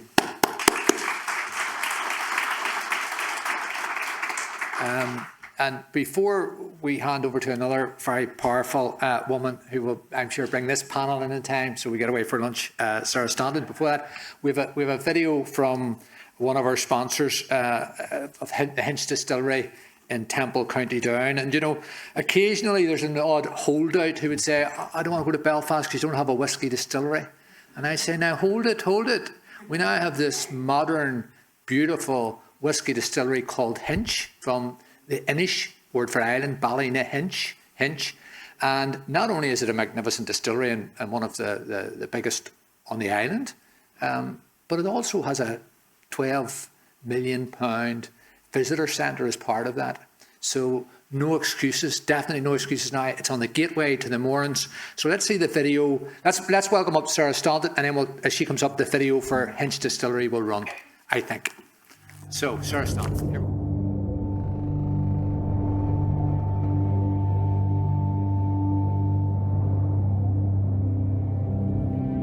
This is County Down, home of Hinch Distillery.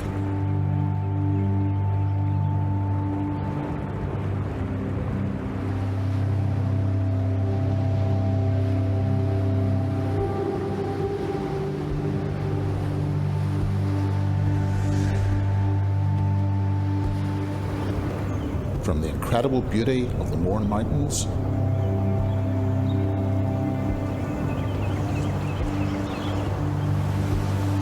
our sweeping coastline. We are proud to call County Down our home and our inspiration. Inch whiskies are inspired by the distilling traditions and skills exchanged over the centuries during the ebb and flow of Gaelic peoples across the Irish Sea. The distillery's water source flows from the stunning Silent Valley, positioned high in the Mourne Mountains. Isolated and untouched by modern development, water as pure as it can be.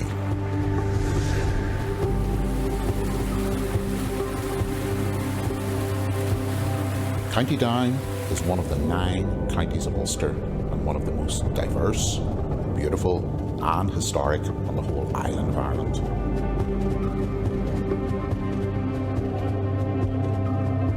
Down has a strong distilling history, and from the late 18th to early 20th century was home to 7 whiskey-producing distilleries.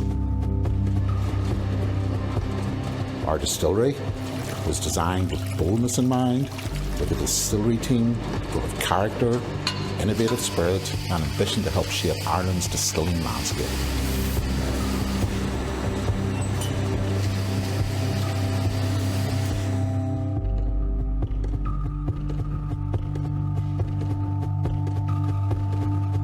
This is Hinch Distillery. Distilled by the bold, character is everything.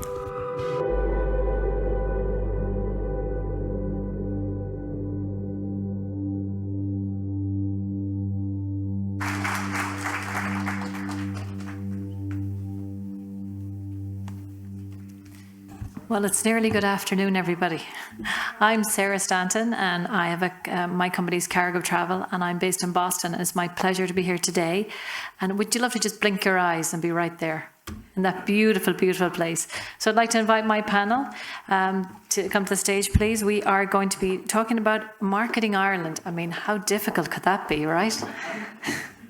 We have joining us today Ruth Moran from Tourism Ireland. She is the Publicity and Communications Manager. We have Michael Morris from the Hinch Distillery. We just saw that wonderful video. Jeff Wright from Aer Lingus, and Elizabeth Grable from CIE Tours. And last but not least, Michael Mead from Sullivan Brewing Company, based in New York. So you're all very welcome.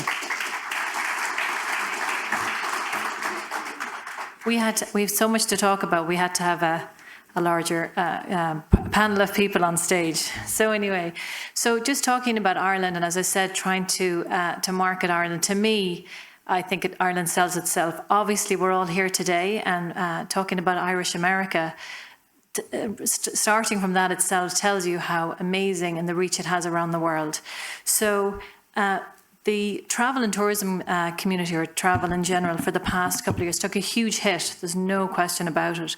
And it really had an impact on, you know, all that joy that people had in wanting to travel. So today we're going to talk about how Ireland is back and Ireland is open, and some old pandemic isn't going to hold us back, that's for sure. So with our group today, we wanted to talk about, you know, how do you market Ireland after a post-pandemic? How do you market Ireland after people weren't able to travel, and what has changed in that? And, you know, we also see that the demand is huge. I'm sure everybody in this room has been to Ireland, if not once, but many times. And I don't know if many have been already since pandemic. A show of hands of anyone who's travelled? There we go. Well done. Thank you very much. Okay, so just to start off, I'm going to start off with Ruth here. Ruth, travel is back in a big way. Maybe you can give us a little insight in where the numbers are, what the statistics are, or what Tourism Ireland has seen and what you've been doing to kind of bring this great demand. Absolutely. Thank you, Sarah. And thank you very much to Martine and all of the team. I think the key part of why Ireland is back is the relationships that Ireland has around the globe. And really, Martine and his team and all of the diaspora media, and indeed all of the media globally, have been fabulous and very kind to us. Ireland punched above its weight in 2019, and we actually had 1 in every 10 Americans going to Europe they actually were coming from the United States. Oh, sorry. Thank you very much. Yes, indeed. So 1 in 10 coming from the United States were actually, they were going to Europe, which is fantastic.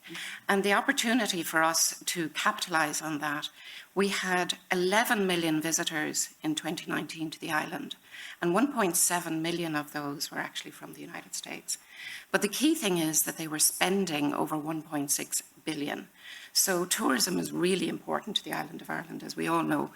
And in essence, what we do at Tourism Ireland, and it is an easier job than some, because it's such a fabulous destination, it doesn't sell itself though, but what we do is we actually do a lot of market research. We look at where the potential for visitors is. And an awful lot of that research has shown us that it is what we consider culturally curious visitors. And they really have an affinity for Ireland, but they also, we look at them, they're well-heeled travellers, they have a propensity to travel. We look at their passion points and we really drill down into what is of interest to them, and we lean into that. Now, again, the opportunity for people to visit a destination, it really doesn't happen unless you have access. And we're very, very fortunate, and Jeff will speak to the access that we've had. We're back to almost 90% of what we've had previously, which is amazing. But the opportunity for us to market in the United States, we really try to be always on. We look at all of those folks that we consider culturally curious. We look at where they're consuming media. We have a huge campaign at the moment. I hope everybody has seen what we're calling the green button, press the green button. And indeed, what that does is we're trying to really get people off their couches, get them interested, turn those lookers back into bookers, because there is that pent-up demand, as you've referenced. There is, again, a huge amount of deferred bookings that are now back on the ground in Ireland.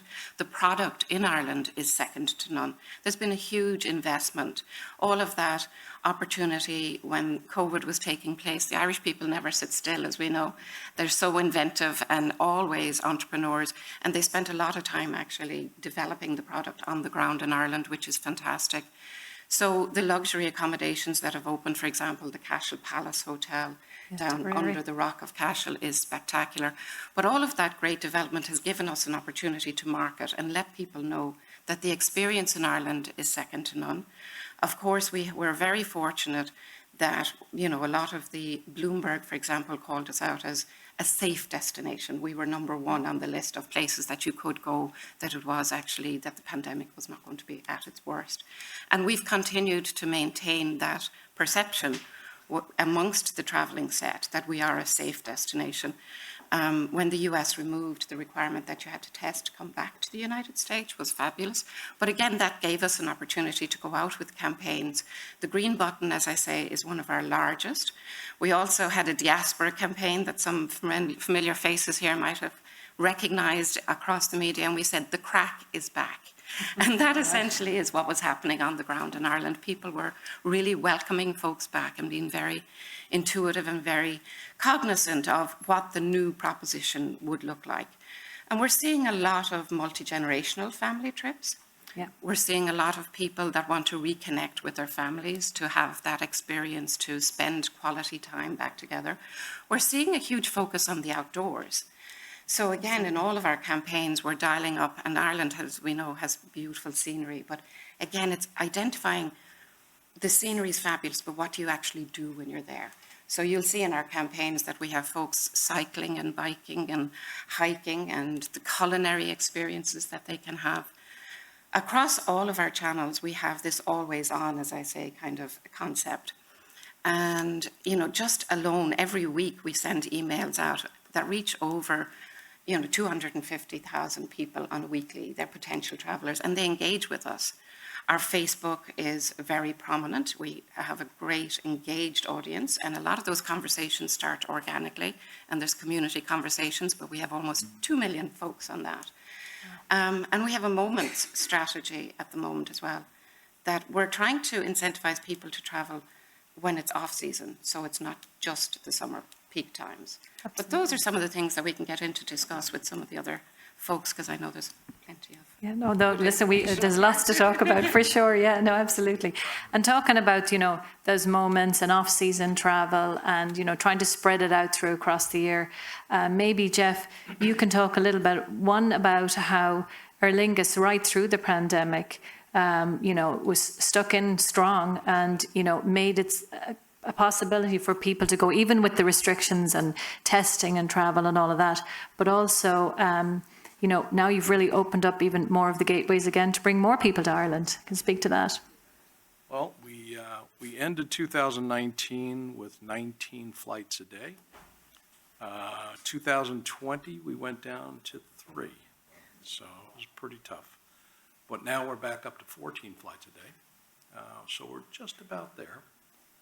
And we're adding a couple more this year, and hopefully 2023 will be even at better or above where we were in 2019. So it was in 1936 when we started, we made the mission commitment to connect Ireland with the world and the world with Ireland, and we haven't given up that mission. So during the pandemic, we had the 3 flights a day. Oftentimes those flights were not exactly full. I think I talked to somebody here today, they were on an airplane with, yeah. I think you were it, that was it. And you Oh, sat my with the pilot. So it was, Wow. yeah, it's a rough way to make a buck, but we're still back. So we now have Shannon and Dublin, and we're going on to Manchester. That's to collect the other diaspora folks who went to England, and 71 destinations beyond Ireland. So if you're planning on going home and you want to go someplace else, we have the flights for you. That's fantastic. So now there's no excuse. No. Absolutely. There's a flight out there for everybody. And one more thing, I know that there are people who put in websites or emails. Sign up for airlingus.com emails, because we send out ads just about every week, and it might just hit you. Okay. Fantastic. No, it's great.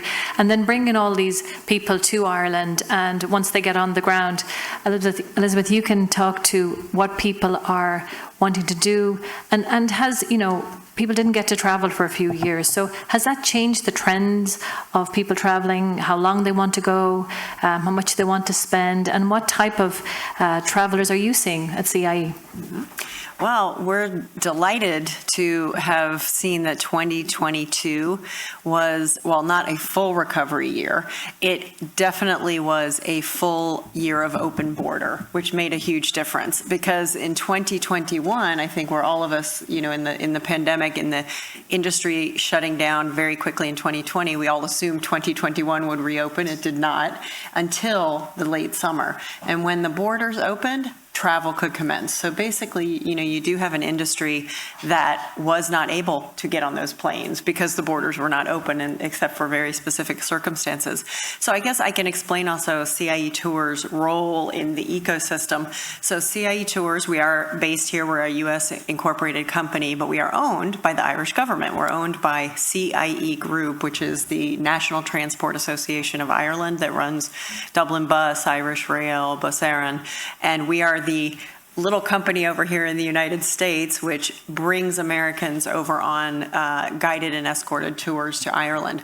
So we have, like Jeff, we've been around 90 years, so this year actually is our 90th anniversary. But the profile of who is traveling today seems to still be being written because the pandemic opened up everyone's desire to get back out there. And I think there's a lot of pent-up travel demand. But what we have seen is that there were a lot of phases where tours, because the border was closed, tours could not operate. But there was a lot of optimism in people who had 2020 travel plans. When that got canceled, they said, well, send me late 2020. And we said, great, we'll do it. Then late 2020 couldn't happen, and they're optimistic, and they said, let's do it next year, and then we move them to 2021. But the beauty of Ireland is they are not going to give up that trip. So even if they're now traveling 2 years later, they hung on because they had the desire to go and to see Ireland. So that has been a big strength of the destination and getting us to a recovery year. So our products, I mean, I think as far as trends, you ask like, what are travelers doing now? It is still being written because this is not a full travel year. While we are so grateful because the planes are back and the seats are there, and Tourism Ireland is doing an amazing job, we rely on both of these entities to really get our customer to the door to book their vacation. But we had a lot of time in the pandemic to assume that people were going to change their habits.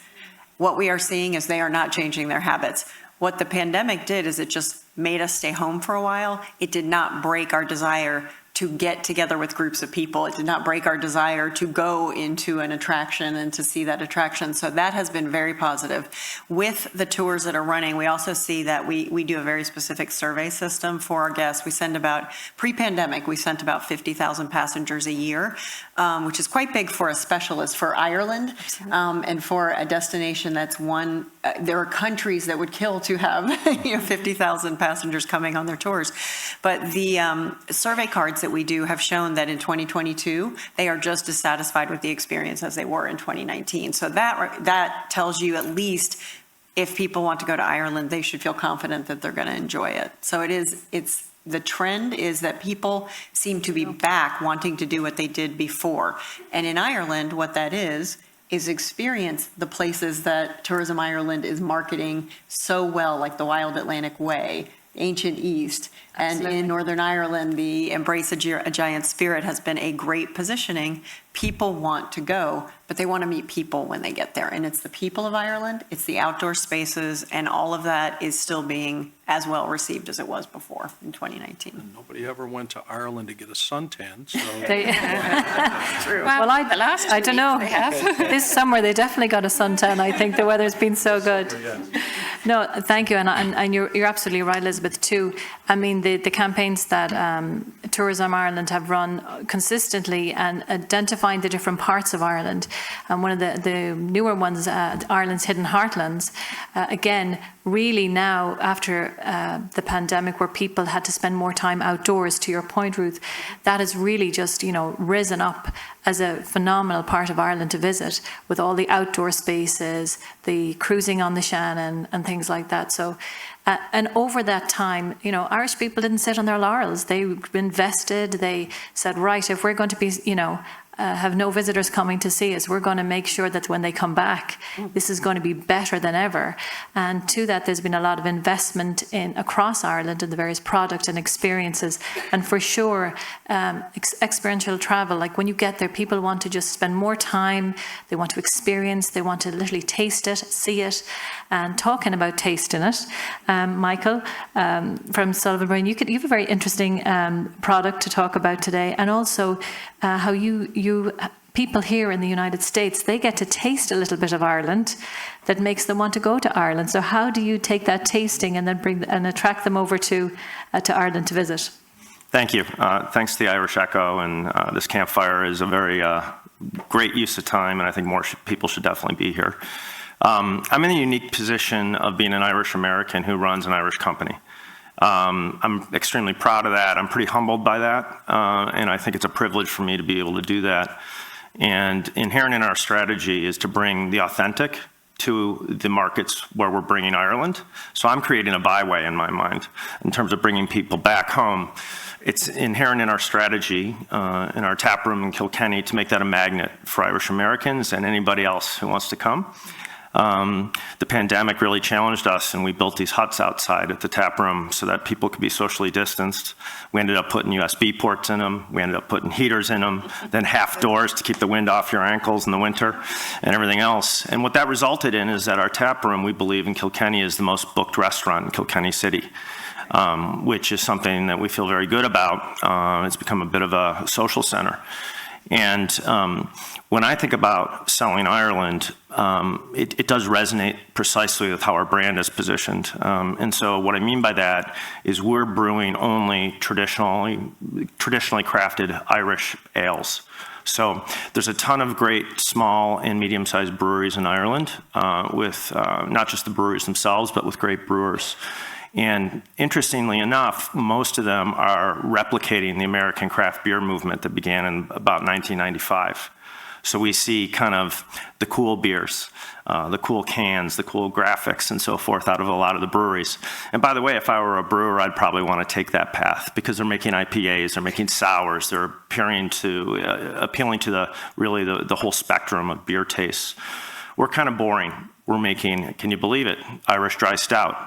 We're making a red ale, an Irish red, and we make a golden ale. We also make a pale ale.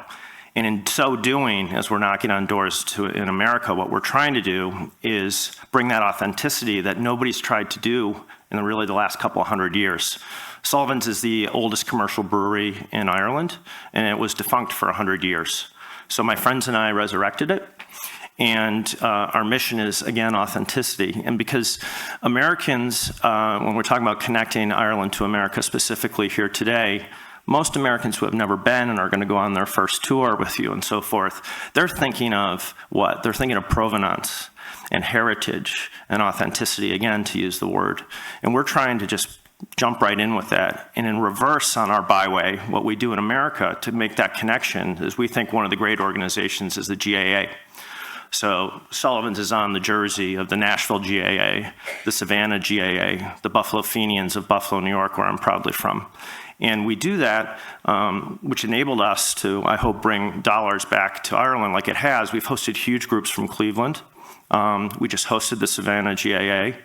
And we're doing things like that. There's a radio personality in Cleveland named Tim Vaughn, who's actively bringing, planning right now along your lines of active tourism. He's bringing next year 2 busloads of folks, heavily focused on both activity plus, sort of relaxation. And so we're involved with all those kind of people and want to be a part of going back and forth. That's great. No, absolutely. And I think what you've just talked about is, we were talking about connecting.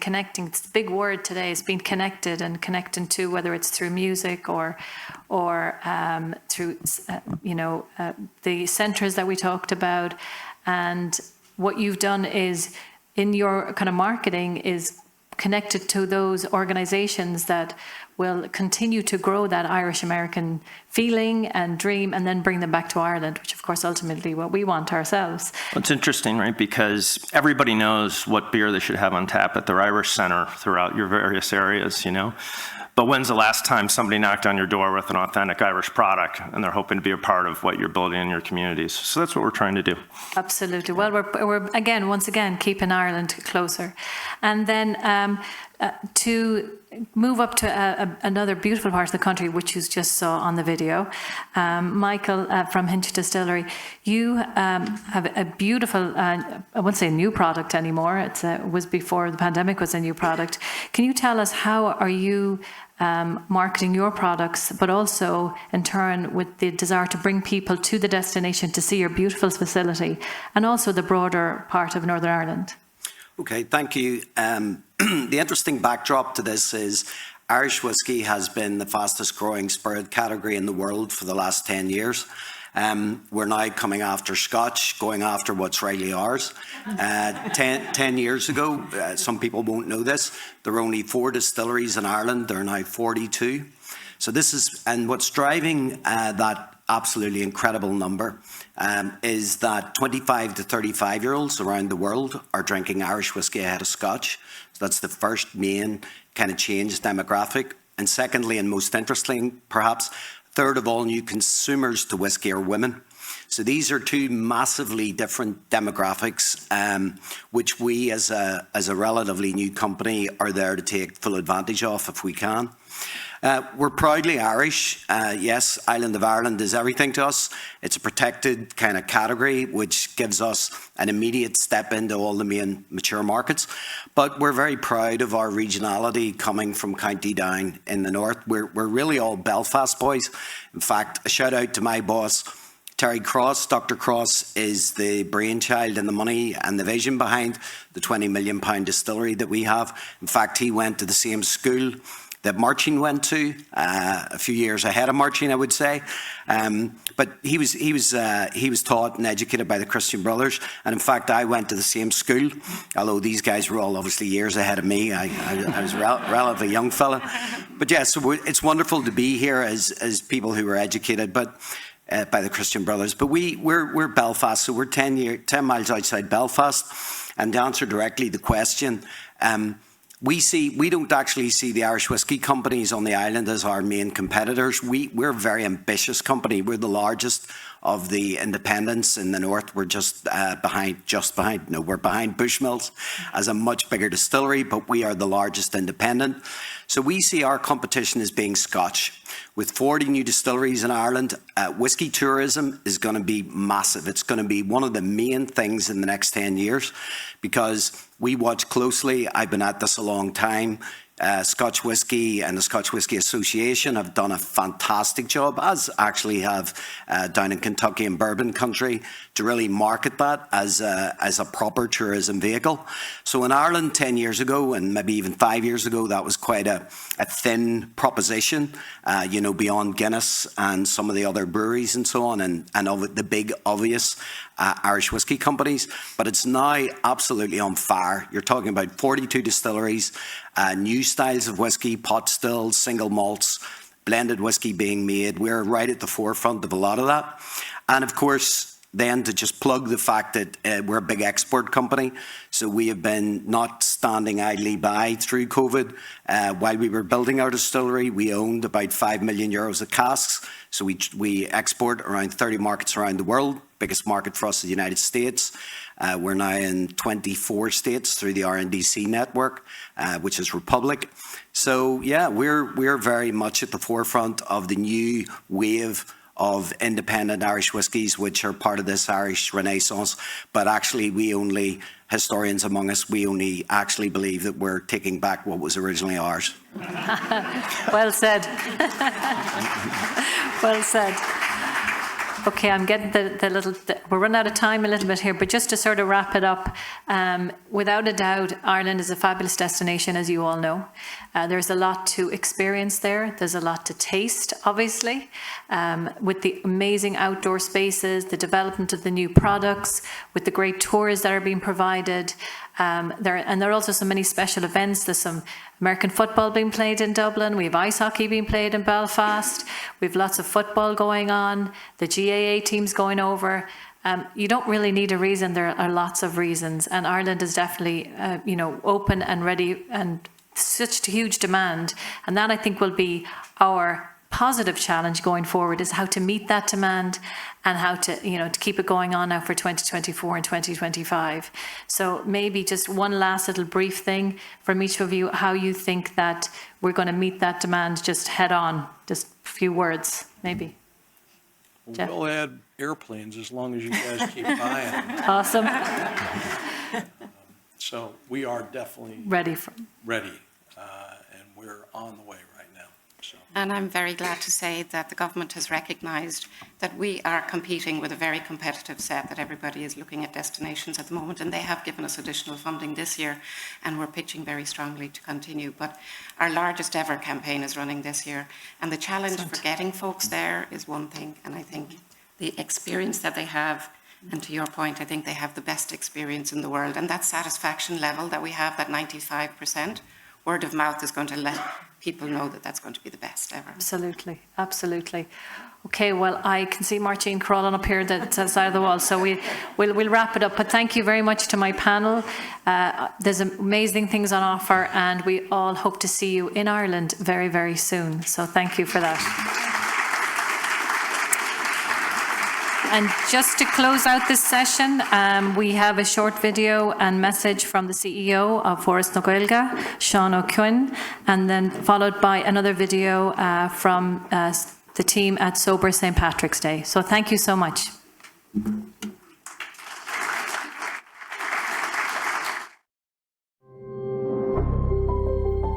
Idawalia.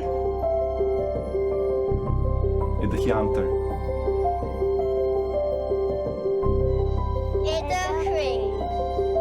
Gaelphobal. Check out gaelphobal.ie and find out more about the Irish language in your community. Nartoi sé an ghi Idachiolta.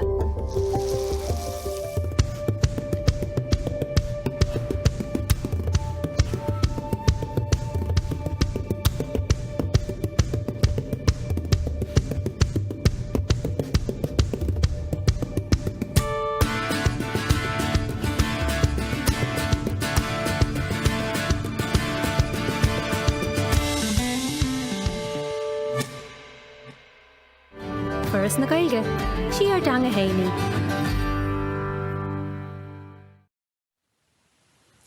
Díadíomh Tá Forras na Gaeilge an bhrádul as a bheith in ar bartnearí sa tríú campa tinne agus muid mar an agriad a churann an Gaeilge chun cinn ar fud ile na héireann ó Huaigh agus ó Yas agus ar náithe ar fud na Cruinne.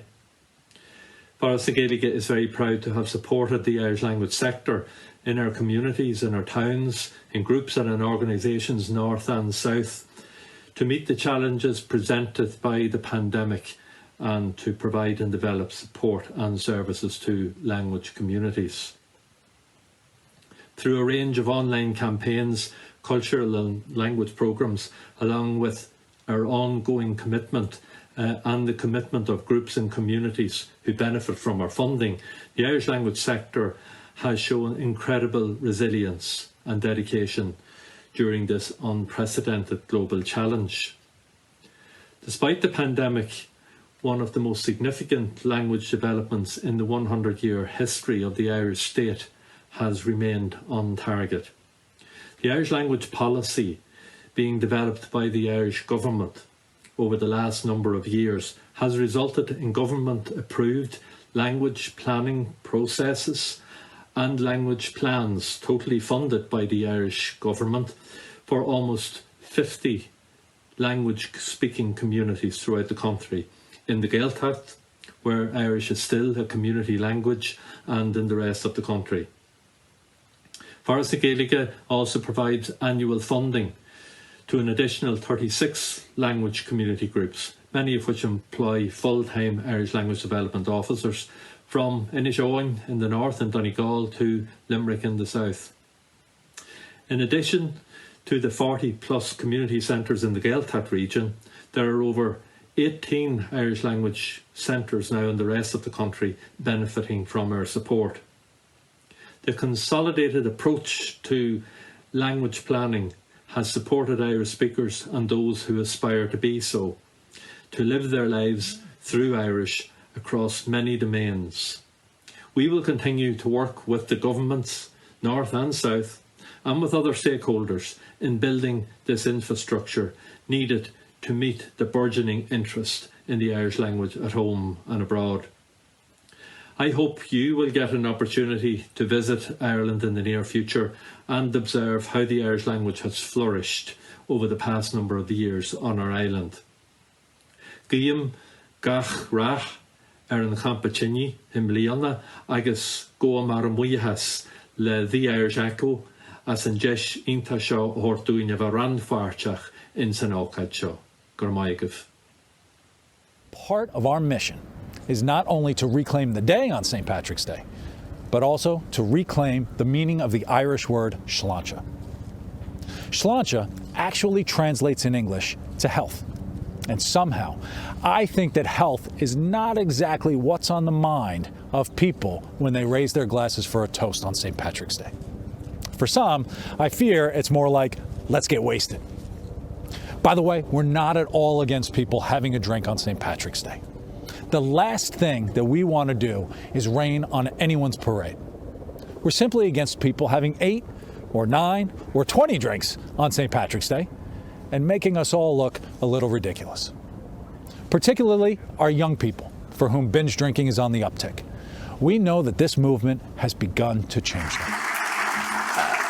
But Sean O'Kin is Forras na Gaeilge. That was Sean O'Kin, Forras na Gaeilge, another great supporter of what we're doing, and I want to thank Forras na Gaeilge for their support and their message. We're going to give John Foley total respect by staying until he finishes his short little last presentation. And John is the president of Ireland's Great Hunger Museum at Fairfield, so maybe he'll come up. I have a couple of other messages, but maybe John will come up and join us. Thank you, John. I wanted to make sure that all around the country there's people watching us on live stream. Now, it's possible that maybe they're also looking after children and maybe they're walking the dog and they're watching us on their mobile. But I know we have San Antonio, Joan Moody, we have Chicago in the house, we have San Francisco, and of course our dear friend Assemblyman Mike Fitzpatrick on Long Island is watching us as well. So what about a round of applause for all those watching us online? And before we hear from John, another shout out and a real big thanks for the sponsors that made it possible for us to be here. Our Lingus, of course, our friends in Hinch Distillery, the Paddock Wagon, Calico, we'll hear a bit more from later, Forza Gaeliga, the Saratoga Economic Development Corporation, the Grand Council of the United Emerald Societies. And if you read Brian Sharkey's piece in the Irish Echo this week, you'll understand how important it was that United is in that name, and Tourism Ireland. So a round of applause for those sponsors. And Cathal Moore and his team have done a magnificent job up in the back there, live streaming to the country and keeping everything kosher. So thank you, Cathal. And while we will get a chance to thank Iona again, I just have to say how bowled over we are by the help and the great welcome Iona College has given us. So round of applause for Iona. Final speaker, a round of applause for John Foley. Thank you.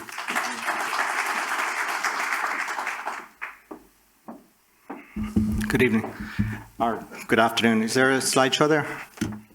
Actually, I think we should say thank you very much as well to Martine. This has been amazing, a very enlightening experience, and I know how hard he's worked over the past couple of weeks. It's like herding cats to get a whole pile of Irish together like this, so fair play to you. Well done, Martine. So, when I was asked to be here today, I thought about what I should say from the stage, and my wife actually, she begged me not to wing it. She said, I did that in 2003 at our wedding speech, and me being from Kerry, she's from Tyrone. I think my family hasn't forgiven me because it costs, I think, at least 3 All-Irelands to Kerry, because Mickey Hart, I think, has been playing my wedding speech for the Tyrone team for the last few years. So what is it I should say to you from the stage? Should I talk about the atrocity of the famine and how important it is to get this project that we're working on, Ireland's Great Hunger Museum of Fairfield, to get it done. I could quote the facts and statistics to prove why Irish history is so relevant, or this part of Irish history is so relevant to who we are as a people. But I think I should be more personal as to what this means to me. Maybe I should tell you about the first time I entered a famine field in Macroom, County Cork, or how as a child I dealt with extreme grief, just like typical Irish, just keep it out there, don't let it affect you. But once I set foot in that field, I wept. I wept for the first time for the countless souls that lay just beneath that lush Irish grass. I should tell you as well about that immense feeling of sadness that wrapped around me like a warm blanket that day, as if those tortured souls said, thank you for coming here. Thank you for remembering us. Thank you for not forgetting. Should I tell you about the change in me in that day? After that day, the bond I felt to my people, to my country, and to the very soil of Ireland. I never felt that way before or since, not at least until I stood before the art of the Great Hunger Collection. Historians can explain the reasons and causes of the famine. They may point out how unchecked forces can wield havoc on an innocent people. And we can learn how food has been used as an effective weapon of war throughout history. We can apply these lessons to the world in an effort to stop repeating the mistakes of the past. History is important, but learning history and feeling history are two entirely different things. Art can teach us what history cannot. Art is the language of the soul, and especially the Irish soul. It can make us feel what learning cannot. It has always been best how we tell our stories through song, through dance, through literature, and through physical art. We can continue to tell the stories. We can continue to tell the famine story in a uniquely Irish way by cultivating interest in this special collection. Art critic Margot Jefferson once said, "History cannot exist without the discipline of imagination."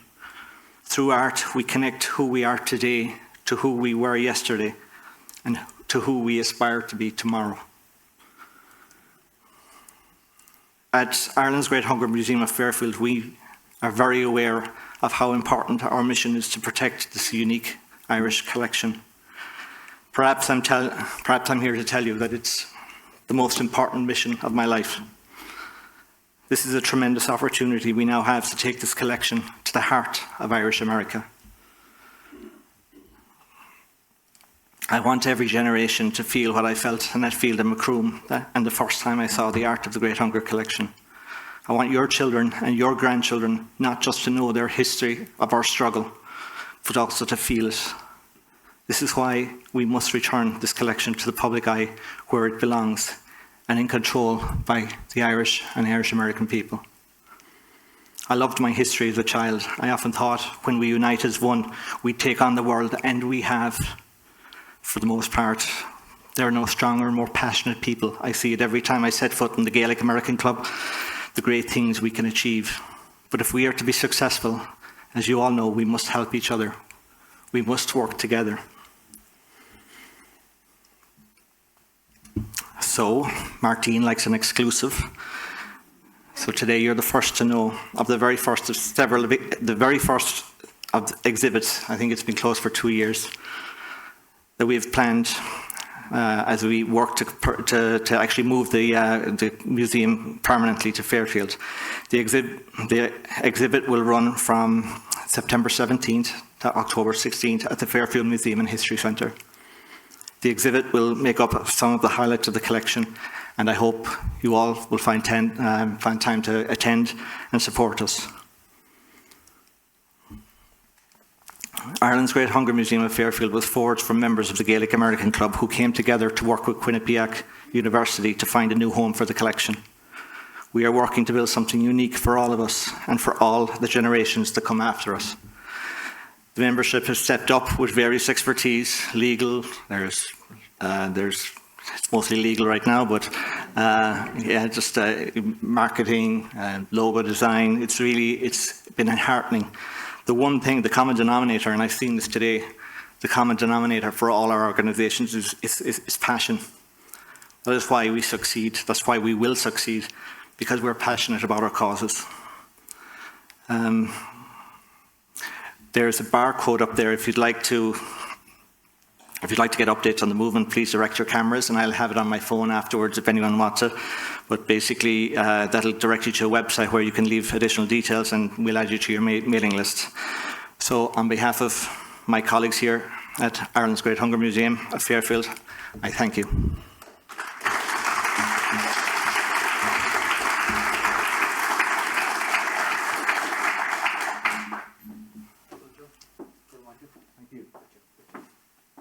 John Foley.